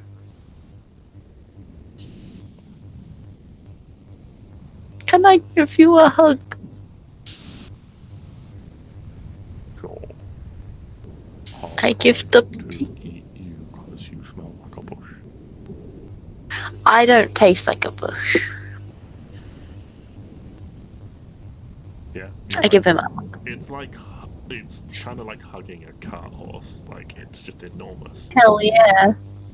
And Good. as you're like trying to hug him, like suddenly like you feel like a ripple of tension go through him, and you look up and his like head is like snapped up, like his like nose is like sniffing the air intently. Oh, gonna go. The smoky ones are coming. Bye. And he just like takes off and like kicks up like a load of earth, and he starts to gallop like faster than a horse. Hakuna Matata.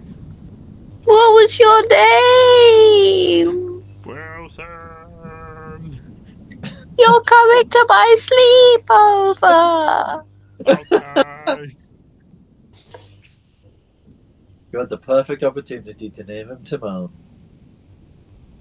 I mean, it would have been Pumbaa, but you know. Oh, Pumbaa. No, you can't name him Pumbaa because that's copyright, so he's got to be Timon. Right. And then Okay. he's a little friend. Pig. Okay. Yeah, and as like Wilson the giant boar starts like disappearing like through the trees and stuff, with an incredibly loud like crashing of just like undergrowth. As that begins to fade away, you hear the sound of hooves on hard stone. As you turning around, you spot galloping after you, towards you, and seemingly following the tracks of the boar, is a group of 5 individuals on the back of giant goats, which seem ideally suited for the terrain and the steep hillside, as they, rather than sort of galloping straight, they can just sort of like hop and bound over the terrain. Catching sight of Arwen, unless any of you have unwinded. Yeah, I would have unwinded, very wary that this boar could have, turned at that. So, catching sight of any of you that have unwinded, you see the leader doesn't draw, has a sword sort of out. They're riding one hand holding the reins, the other one holding it to the side. They kind of raise it in the air and give a circling motion, and then use it to gesture. And these 5 riders kind of break out and around and approach you all in a sort of circling around you. So approaching you in a loose circle. Hello. As the leader kind of reins up, you can see that this is this dwarven figure wearing dark sort of green and grey leather armor. Has this leather helm over her face, which has a visor that she kind of flicks up as she approaches, and just kind of approaches you, sort of turns the mount to one side and keeps the sword side directly facing all of you. Well, what do we have here? unusual to come across non-dwarven folk out here? How did you get here? Wind. Yeah, we kind of flew. It's a long story. We are allies of. Is it King Garm or Prince Garm? Both, right? Hang No. Fargrim Gum. King Fargrim Garm. Yeah, we are allies of King Fargrim Garm. And Lady Cathra. Yes, we were trying to find their. We were trying to find Garnenheim, but we kind of got lost. Would you be able to help us? I say with my belt of dwarven kind, being kind in good ways with the dwarves. Yes. Make Strokes a persuasion check. And they are going to make a history check. I see you also have a beard. I can't note. So, Whookily-hoo. well, she says, well, you're almost in the right place. You're about 50 miles west of where you need to be. My name is Nora Strusley. You can call me Nora for short. This is... And you can see now up close as well, this sword that she carries is a sword similar to one you've seen only once before. One very similar to one you used to possess, Stix. It is this dark black blade flecked through with little, like, motes. It's one of the... That wasn't the one that turned into a hammer, right? No, that was a was different one. Yeah, that was the one I sold for like obscene amounts of gold. Yes. When I thought it was just a regular +1 sword. Yeah, so it's this like dark obsidian blade flecked through with bits of fire, bits of like blue fire. It almost looks like. Pretty. Yeah. I like your sword. I too like fire. I had a sword just like that once. She looks at Arwen first and then snaps her head towards Stix. Where on earth did you find a glass blade? Oh, I found it in this. I found it in a dungeon, right? Yeah, I found it in a dungeon. Don't worry, I sold it on to a dwarven individual who was very keen to have the sword returned back to its rightful heritage. Don't worry, fine. I wasn't aware of its heritage at the time of me using it, but I think I used it in a way that would appease dwarven individuals by hacking / mining. Well, I'm pleased that it has returned to dwarven hands, and I'm pleased that you seem to have discovered one of the lost blades. Yeah. Ooh. I don't think I ever did it. I don't think I ever did ask what its significance was, other than it was a very, very rare blade. Yes, these are the traditional blades of our unit. We are the a faction called the Glass Blades. We patrol the mountains here on our steeds, and she kind of like pats the neck of the goat. We are the first line of dwarven defense. And around here, we are peacekeepers and guards, guardians, whatever you want to call us. But traditionally, in days of yore, we were marked by our traditional blades. But then over time, the knowledge of how to create them was lost along with the blades themselves. Some of them were destroyed, some of them lost, some of them seemed to lose their magic, becoming no more than pieces of stone. Rarer and fewer and farther between they are, but the knowledge of how to create them would be something that many dwarves strive for. It kind of nods to one of them. Grabbered here, his father has devoted his life to experiments and discovering how to create them, but like all those before him, has fortunately not been able to recreate the craft of our predecessors. Does he own a fancy forge? His forge is nice. Kind of, you can turn to look at this dwarf kind of again flicks up this like sort of like visor like faceplate on his helm and says, well, his forge is alright. No more special than any other, really. Okay. We're looking for a very, very fancy forge. There were 50 you're miles. looking for a fine forge, you want to head to Mortorumheim, not Garnhamheim. That's where that's where the finest dwarven-made artifacts come from these days. Is that like the most premium, like the ancient one, like the We need like an extremely powerful forge. I don't know if you've heard about what's happening up north with like, demons and undead and all sorts of stuff, but We we're are kind aware.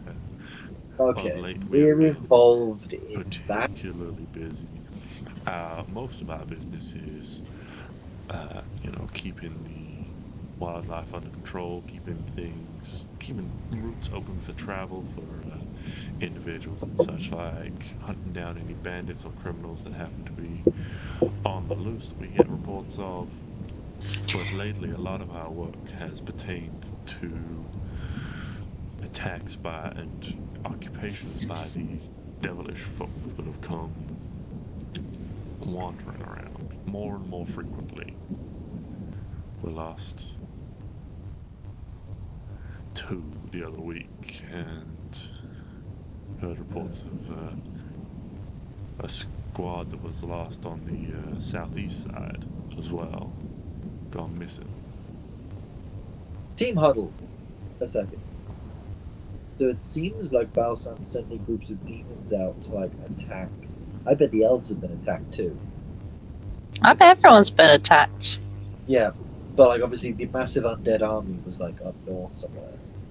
But it seems like he's sent now like teams of devils to attack places, which is interesting. Certainly a strange development. And kind of a worrisome one, but there we go. Okay, if we're 50 miles west, I think we can do that. We travel at 300 feet an hour. I think. How many miles was it that we could travel? It was something ridiculous. Was it like 300 miles or It was something? like 200. You can travel 300 feet around, which is basically 10 times your normal speed. So a normal travel speed is 24 miles a day, so 10 times that, travel 240 miles a day. 240 miles a day. Yeah. Oh, sweet. So it's like fucking nothing. So yeah, we could get to God. Okay. Awesome. Well, thank you, Nora. This has been very helpful. We gotta go. We are slightly under some time pressure. We hope you. I mean, does anyone else have anything to ask for Nora? Well, Please don't kill that big pig. you saw one of the great boars. He's called Wilson. Okay. Well, Yeah, if we leave him up. normally, I mean, that's one of the things we do is we hunt them.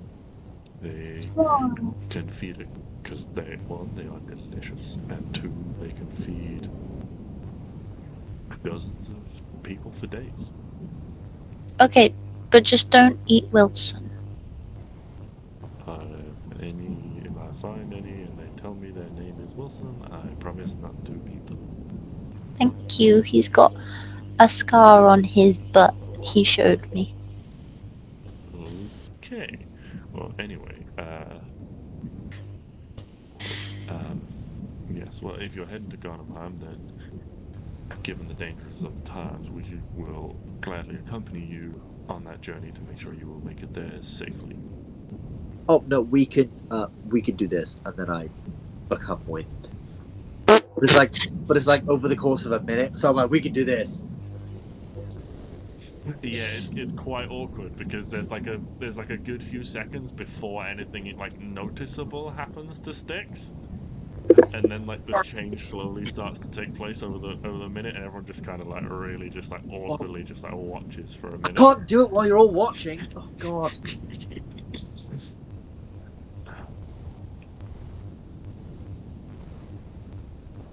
It's like, yeah, you just see them and it's like, oh, hey, well that's impressive. I wish you safe travels. If you do need Thank to stop, you. there is an outpost about 10 miles southeast of here where you can rest up. You should be welcome there. You are nice. Thank you. And any who keep King's peace is 5 miles. Yeah. The rest of you. Goodbye, dwarf and Jedi. And I float away. So they, I mean, they take off. You all turn back into wind and can carry on your journey. Woohoo! And then we take off. Yeah, it takes like less than an hour for you guys to make the 50-mile journey. And you spot this mountain. The rest of the mountains around it have, like sharp peaks, and this one just seems to have like a flat top across, like a flat top across it.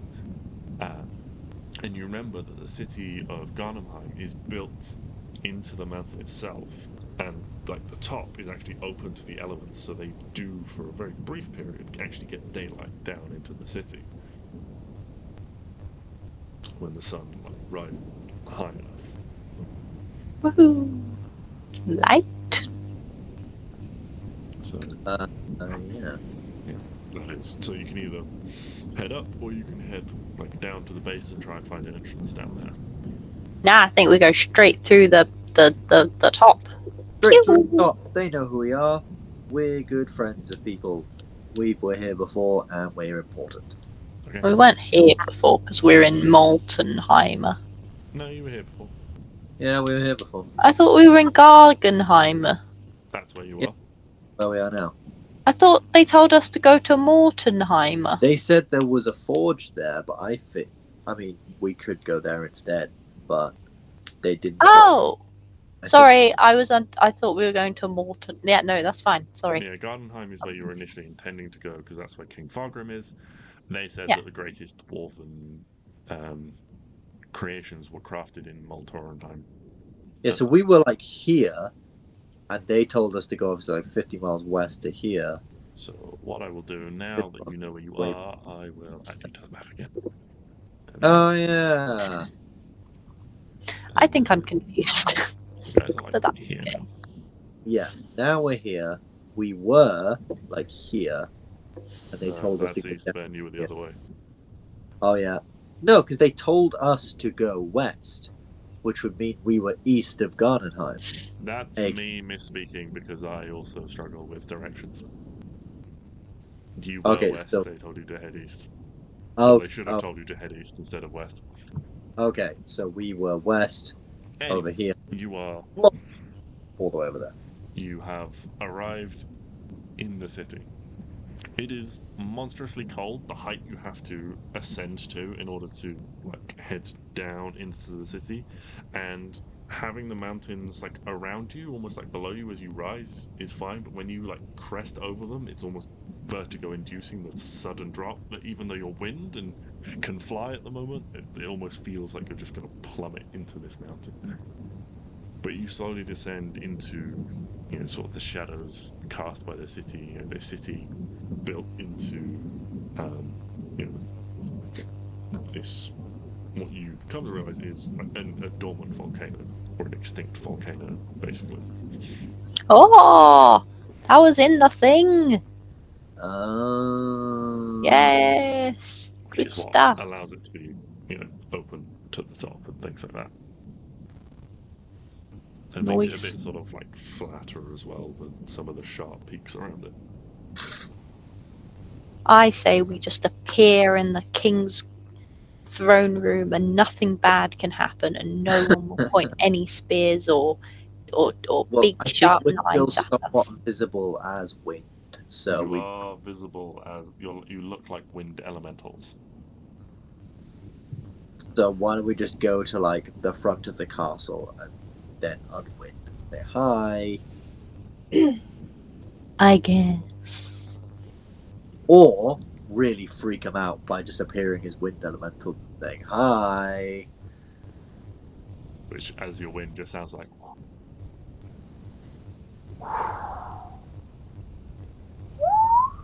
I'm afraid no, Ben, you're not doing it properly. You have to do it with the hand waving as well. And the weird twerky movements, or is that the water elementals in? That's the water Baldur's Gate? elementals. Oh, In Baldur's sorry. Gate, they have the weird, like Thrusting. Yeah. Oh yeah, I they hate go those forward and backwards and stuff, don't they? Yeah. My problem with those things, right, and it's the same with the fire elementals in Baldur's Gate, is they're weirdly thin.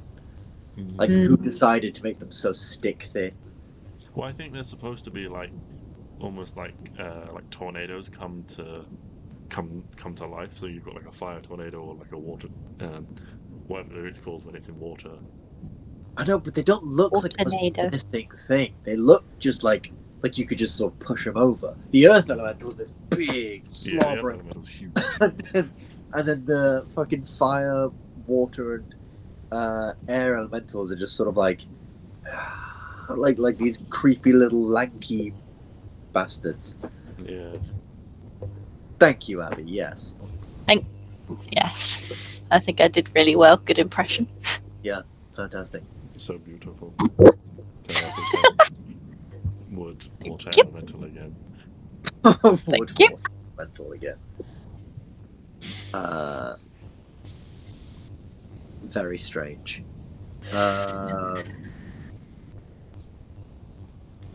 Where were we?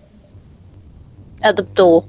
In the dwarven capital. In the dwarven capital, at the door, I'm going to unwind, and I'm going to say to the guards, I'm assuming there's guards at the front, because if not, that's not very smart.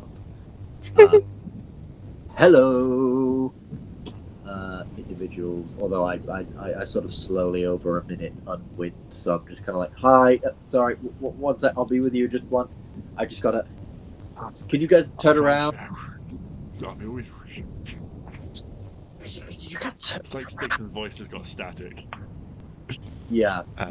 Yeah, you slowly unwind, and the guards just kind of watch you tentatively. One of them actually there's quite a few guards, and one of them as it is happening just disappears inside to preemptively. Yeah.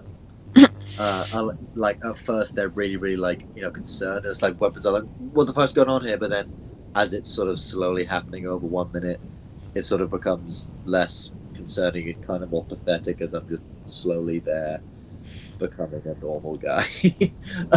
I mean, we could have gone under the door, so actually we're being really respectful. We're being very respectful. So I'm the only find us more threatening, please. So, you can still go onto One the of the door. guards is really confused. He's like, "Would you like us to threaten you?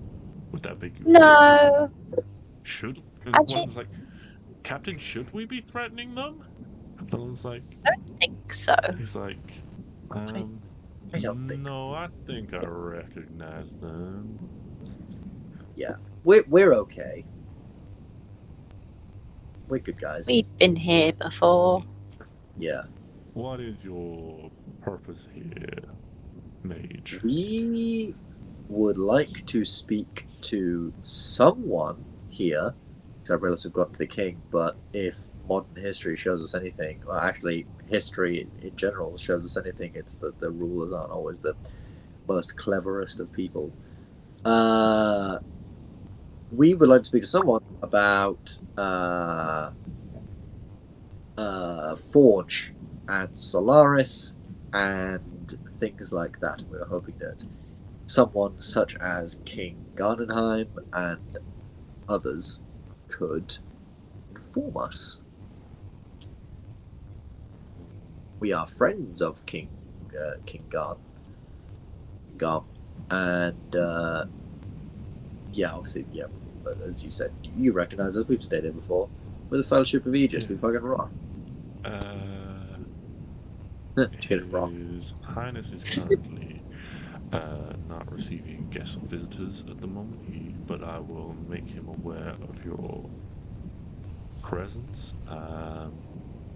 You fucking. In the meantime, you have the freedom of the city. If you have a place where we may contact you easily, then that would be appreciated. Otherwise, a messenger will be sent to track you down. We literally just you watched us arrive. So no, we don't have anywhere. We don't have anywhere you can contact us other than just sending someone to run throughout the city and track us down. Could you imagine doing that? Like, your job is to go to fucking London and track one guy down to give him a message. Oh my god. Shittest job ever. Yeah, but And yet, when they want to send messages, that's kind of what they do. Yeah. In olden times, when it's just like, alright, go find Dave. Where's Dave? I don't know, is he at work? Nope, he's not at work. Ask someone at work. Where's Dave? He went to the pub. Which pub? Dunno. That's like, I got a summer job in an animation company and I had to get them their lunches, and one of them said, oh yeah, I want my lunch from this place. But the thing is, he'd never gone to that place himself because he'd always got the runners to get him his lunch from that place. So he didn't know where the place was. I had to put my phone in a locker at the start of the day, so I wasn't on it all day. So I didn't know where the place was. So I was just told, oh yeah, it's sort of somewhere a few streets away. In Soho, middle of fucking London. That seems Real helpful. dangerous to be sending people out without their phone. Yeah, especially a 15-year-old kid. But yeah, it's especially mine. In Soho. If you got lost. Soho's great.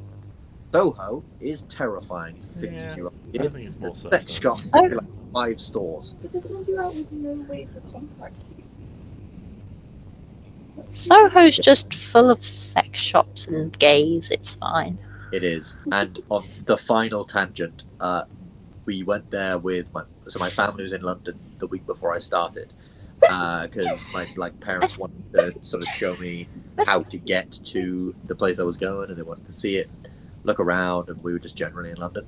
And we walked past a sex shop, and my brother saw a gimp mask on the front and went, "Oh, Mum, look, a wrestling store!" And he really wanted to go in because he said, "Oh, look, they sell batons and everything." That's so funny. And my mum was The innocence. embarrassed, and my dad was on the street fucking keeling over laughing. Oh my god, that's so good.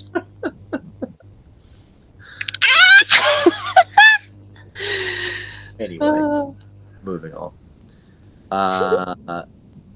Okay, so just have a messenger find us, or someone sending spell us, I suppose. You could maybe do that, I don't know. We'll let you know if we find a place to stay. Yeah. But otherwise, find us. Very well. The city is yours. Oh, is there a library? Assuming you go Yes, there should be a library attached to one of the colleges or something, I'm sure. Brilliant. Secondly, who is the smartest person in the city? If I was to say the word historian to you right now, who is the guy you think of, or the girl you think of, or the person you think of? Well, Lady Catherine is very knowledgeable. Oh, we know her. We know her. Is she okay? So King Garm is not available. Is she available? I believe she is also attending the same meeting that he is. They Oh, they better not be. Yeah. Yucky. What do you mean yucky? That's husband and wife. That's perfectly fine. I don't think they are. No, It's a lady. She's not. that's sister-in-law. Well, they don't. Funny. Drama. His wife's sister or his brother/sister's wife? The sister of his wife. Ooh. Of his wife. Oh. His deceased wife. Ooh. Oh! Oh! Oh God! It's like a made-for-TV movie up in here. Jesus The Christ! younger sister of his wife as well. Oh! Who wants to tell? Who? Oh God!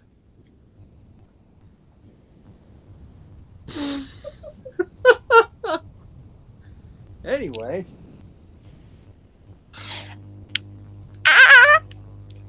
Dirty bastard is all I'll say. Oh dear. No respect. That is not canon. They are not fucking. I will just point that out now. You can have your own headcanon, that's fine. Definitely Stix's headcanon. Yeah, but you guys. Is there anything specific you'd like to do in the city for a few hours?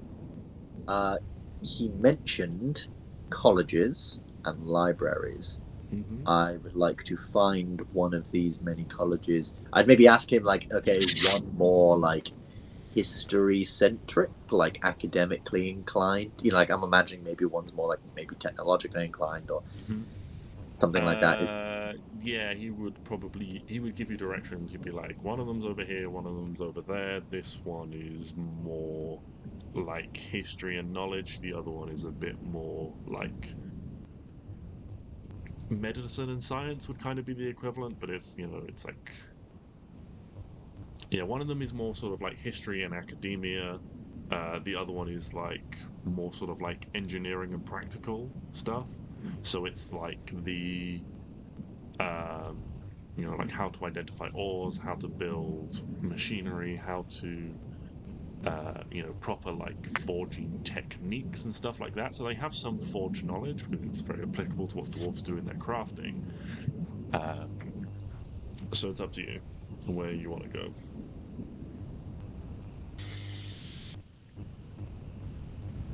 The 4G one. Yeah. 4G one first. And if they know nothing, the other people. Okay. So you make your way through the city. It takes you maybe 20 minutes, half an hour, something like that. Can I just wait to go there?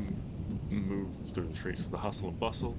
But you make it there and you find it's kind of unassuming. It's this.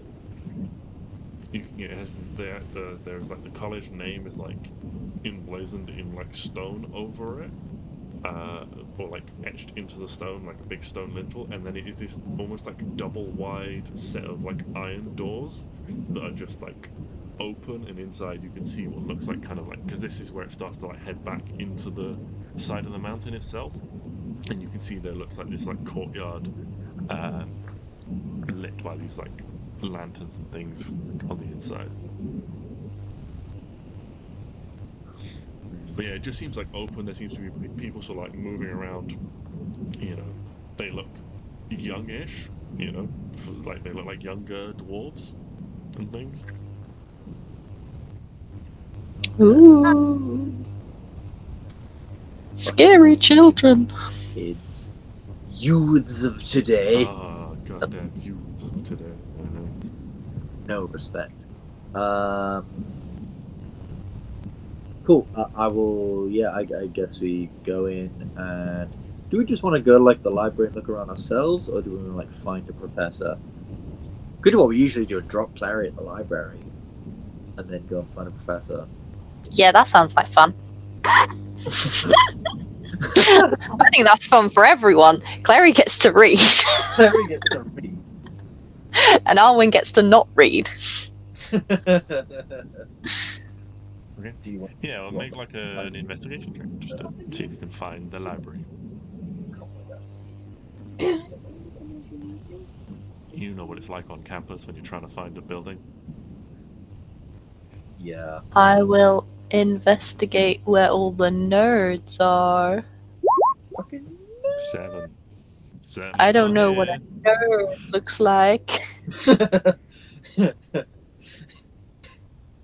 Yeah, so you begin like wandering around, just like trying to find what looks like a library, but one, it's all underground, so it's all like passages and things. Two, as you start to head into some of these like corridors, they're not made for people of your stature, so they're like quite like low, like low ceilings. The average dwarf is like 4.5, 5 feet, so like a 6-foot ceiling is perfectly adequate for them, but you all feel like kind of cramped in this space. Oh, it's a You would- 6-foot ceiling. Yeah. Oh, that's okay. I don't have to. I thought I was gonna have to be like.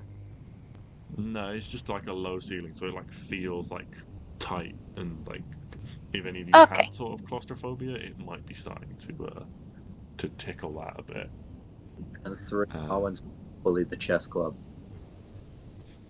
But yeah, you do wander around and like Just bully just like the trying to chess find club. your way on any campus, especially when it's just tunnels and you can't even see other buildings and things. You realize you've gotten lost. Oh, that sounds about right. Klari, use your book love to just hone in on the books. Find the vibes. Can you smell it? Can you like use your senses to smell the book? Smell the the books. paper. Smell the fresh book smell. You know that smell of a library? You've been in so many of it, you can hone in on it from afar. Like a trained police hound. She's like one of those like metal detectors. She just faces the way of the books, and she's like, "What?" It's that one. Is that not what happens? Not without some sort of magical assistance. Can you cast Find Book? Just the first book. Find book. It finds the first book that's closest, and it's just like, Some kid's diaries he's walking past. We just end up on this wild goose chase for half an hour following this one kid around. Like, in that Would man, it stay that on man. that one, or if another one got closer, would it like? oh, then, another one. Yeah, So yeah, if yeah. they were like, if you were Yeah. like directly behind them and another one like intersected across, would you then be like, oh, that one because it came closer? Yeah. Would it auto latch onto that? Yeah. Oh, okay. So you'd be, And that sends you'd us be on a like, wild goose chase as people keep passing us with books. We keep going different. Yeah. And then Klari runs out of her Find Book spell slot, and we're stuck with where we originally were. Oh, a nice loop. That's nice. Yeah. It's very convenient for both the story and our characters, Yeah. and the continuity.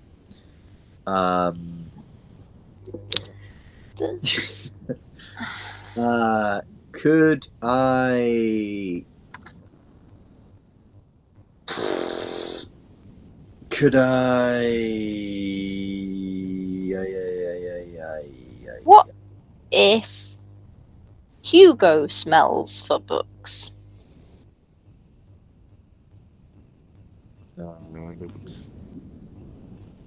It would still be an investigation check. Can it be a perception check? It would still be an investigation check because you're actively like looking for stuff, but he could use his wisdom, I'll say, if you want. What about his use my perception? guidance? Boop. Please? No. Pretty please? Pretty no. My next fine. character is going to be a detective who's insane at perception and investigation, just so that things like this don't happen. I mean, all it would take was someone having proficiency in investigation. Yeah, I don't. none of us I do. know. It's None a of you constant do. So vein many of- things have gone missing. Was it +4 for guidance? Plus 1d4. 1d4. That's what I meant. 8. Well, that's one better than me. Are you Yeah, sure you don't want to do perception? I am sure. What about now? Now that I've done, Badly. Now yeah, that Hugo's led you in a circle. No, Hugo doesn't lead you in a circle, actually. Hugo leads you through, and you tell him to smell for book. And so he's like tracking almost like a guard dog. And eventually you all smell it. He hasn't found the scent of book, he's found the scent of lunch. yeah, And that's fair. like That you makes start to sense. hear this sort of like this hubbub of noise, and you walk like this room doesn't have a door on it. It's just like an open like stone archway into this like cavernous space, and there's just lots of like stone tables and people just eating off plates and stuff. You found the canteen. See, the thing is, sometimes when he was teething, there wasn't many toys. We were on the road. I had to give him, things. I can't read. They're no good. So I gave him books to chew on. So he Klari, thinks "My books are books! That's where they went." But it's a mistake. I get it. I understand the That's what mistake. happened for those spell scrolls. Right. Those 9th level spell scrolls.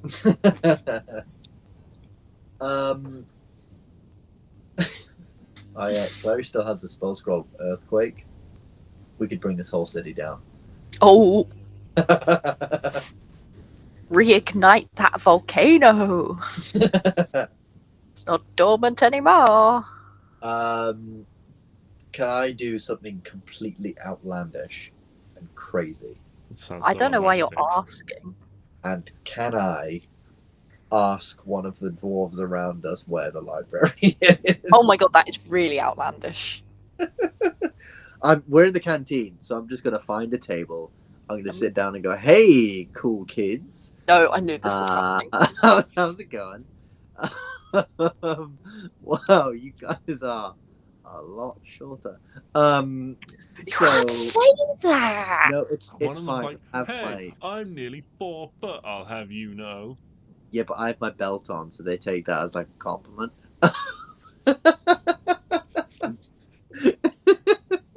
It's still an insult. Yeah, but It they just take it doesn't as like immediately get you punched. it's endearing is what it is. It's character building when it comes from a man with a belt. Oh, jeez. And slight stubble. And I will say this entire time, one hand is on like the belt buckle, really pushing forward like the dwarven insignia. The other hand is like stroking my beard. Stubble. Let's Yeah, get this yeah. right. Yeah, stubble, but because Arwen shaved it off the day before. The thing She is, does. it's Every like day. Arwen tries to get both sides, but sometimes Stix is just like lying on his side, so it's just longer on that side. Yeah, so it's literally just like, it's like all shaved off, and then my cheek. It's just my cheek, and then like what was under my chin. Oh my god. I like this look. Yeah. So like, hey, kids. Who can lend a half elf a hand and tell me where one might find the library? I know, such a nerdy place. Where's the library? I'm gonna make a d20 roll just to see how well, like, low is bad, high is good, just to see how well they just how you're coming off initially, just how this group perceives you, and that will either turn them against you. Wait. Can I make a roll to see if I've landed on the cool kids table or not? That's basically Oh what my- this is. If you want to roll it, absolutely. Okay. Oh. That's basically what this is. Are they going to beat you up? Oh my god, this could be No. really funny. I don't know what that Natural means. I That means really this hope is- it's super cool. That means this is good for you, which probably means you haven't found the cool kids table because Oh, I found the fucking chess club, haven't I? Oh my god, you found the people that play oh my god. I was trying to think of a D&D thing, but like blacksmiths and bakers. Blacksmiths and bakers. That'd be like they play card Craft and games. foragers. Oh, Booms and imagine Kraken. playing card games and role playing. Oh my god, Oh my how god. embarrassing. Mining the Gathering. Oh, that's so good. That's so good. Oh, well done. I'm going to give you Yeah. inspiration, even if JJ won't. Thank, I'm adding it to my sheet. That counts.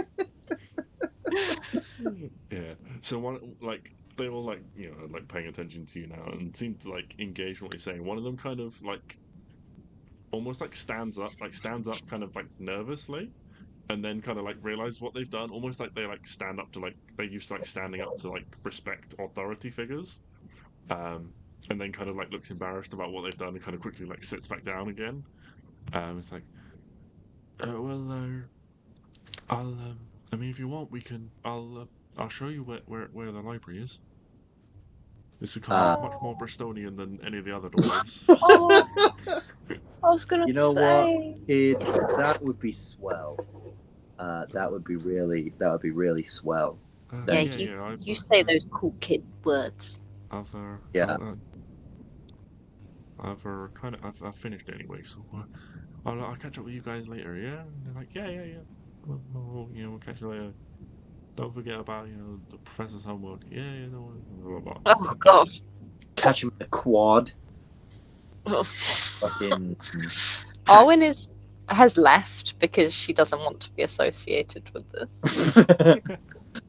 Yeah, I like to think that Owen's at the cool table causing like fucking drama between people. Oh my god, yeah. I don't want to Because be that person, but I did hurt you. Yeah, as you leave, Arwen runs back over, and like you just turn around and you just see like a plate of food sail through the air, and it's like, oh, it's about to kick off. We need to go. I don't know what happened here. Yeah, but yeah, this student like leads you through, starting you through college. It's like, oh, so who are you guys? What are you doing here? You're not students, obviously. We are We're mature students, thanks. Oh, mature right. is a Sorry. relative. Joking. It's fine. It's just We are joke. ally. How old are you? Let me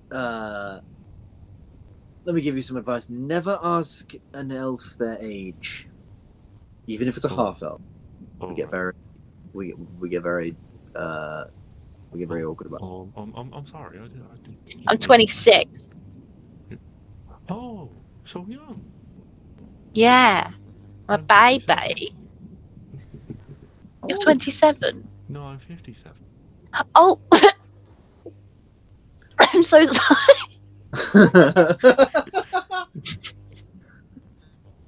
I didn't realize you were 26. I'm 27. There we go. I'm so sorry. I genuinely heard 27.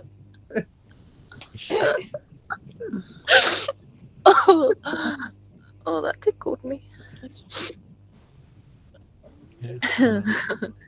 Also, well, I'm third Umli. What? Third Umli. Third Umli. FIRDUMLI. Okay, I'm just gonna spell it how I think. Man.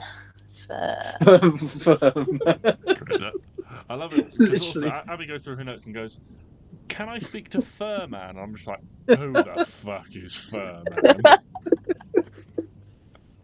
And I've got to remember the name I came up with for this NPC 6 months ago that Abby wants to speak to again.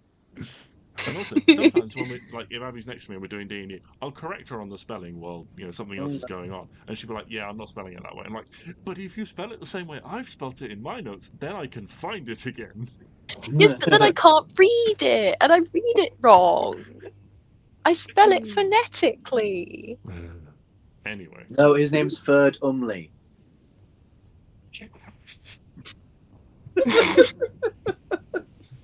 anyway, they're like, "So, what are you all doing here? What do you need from the library?"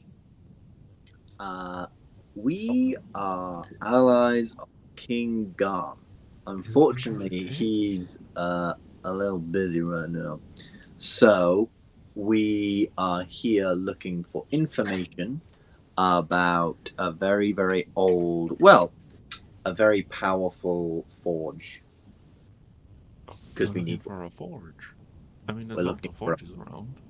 Yeah, but we need like a really strong one. Like literally one so strong that it can break the binds of magic between a person and their magical power.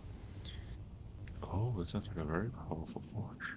Or Yeah. maybe, I mean, did you like? Were you just What like? do you study, child? Oh, I study mechanics. I study the nature of clockwork. Oh, okay. But maybe I should take you to speak to Strickam then, rather than the library. He's my tutor, but he knows all about sort of like ancient forges and stuff. Yeah, sure. Sounds Okay, good. Sounds like a hobby. Yeah, and they lead you through for a couple of minutes, sort of just lapsing into silence themselves, and you eventually like reach a room with a heavy like iron door, and they rap on it like quite forcefully, and then just like push it open. As you enter, like you feel this like being underground is quite cool normally, and as you enter, you feel this sort of like heat wash over you, and you can see this cherry red glow from the far side of the room. There is a diminutive figure behind an anvil that seems to be like chest high on them, and there's this steady like ping, ping, ping of a hammer, and then they like turn away and like dunk something in oil or water, and this big cloud erupts, and they thirdly sort of walks over and is like, Professor Shrigham, I'm sorry to bother you, but there's some people that want to know about a forge. And like almost like they wave a hand through the steam, and you can see now that there is this gnomish figure. Because hello, what can I do for you all? You want to know about a forge, you say? I mean, are you looking to enroll or learn forgecraft? I mean, you come to the right place. No finer institute in the city to learn about forgecraft than here. Hmm. Q. Chantel and I have to be up very, very early in the morning. So I was thinking before we get into this questioning bit, did you want to call it up next session? Yeah, fair enough. I was thinking I was getting through this, but yeah, this will probably take 10, 15 minutes or so. So yeah, we can call it there, and we'll pick it up at the beginning of the conversation rather than the end. Yeah. Then we know what we're all, get all the info at the start of next session. Problem. And We should pick this good up to next go. week, and I can actually properly prep some stuff rather than trying to drag through old notes and come up with stuff off the dome. There we go.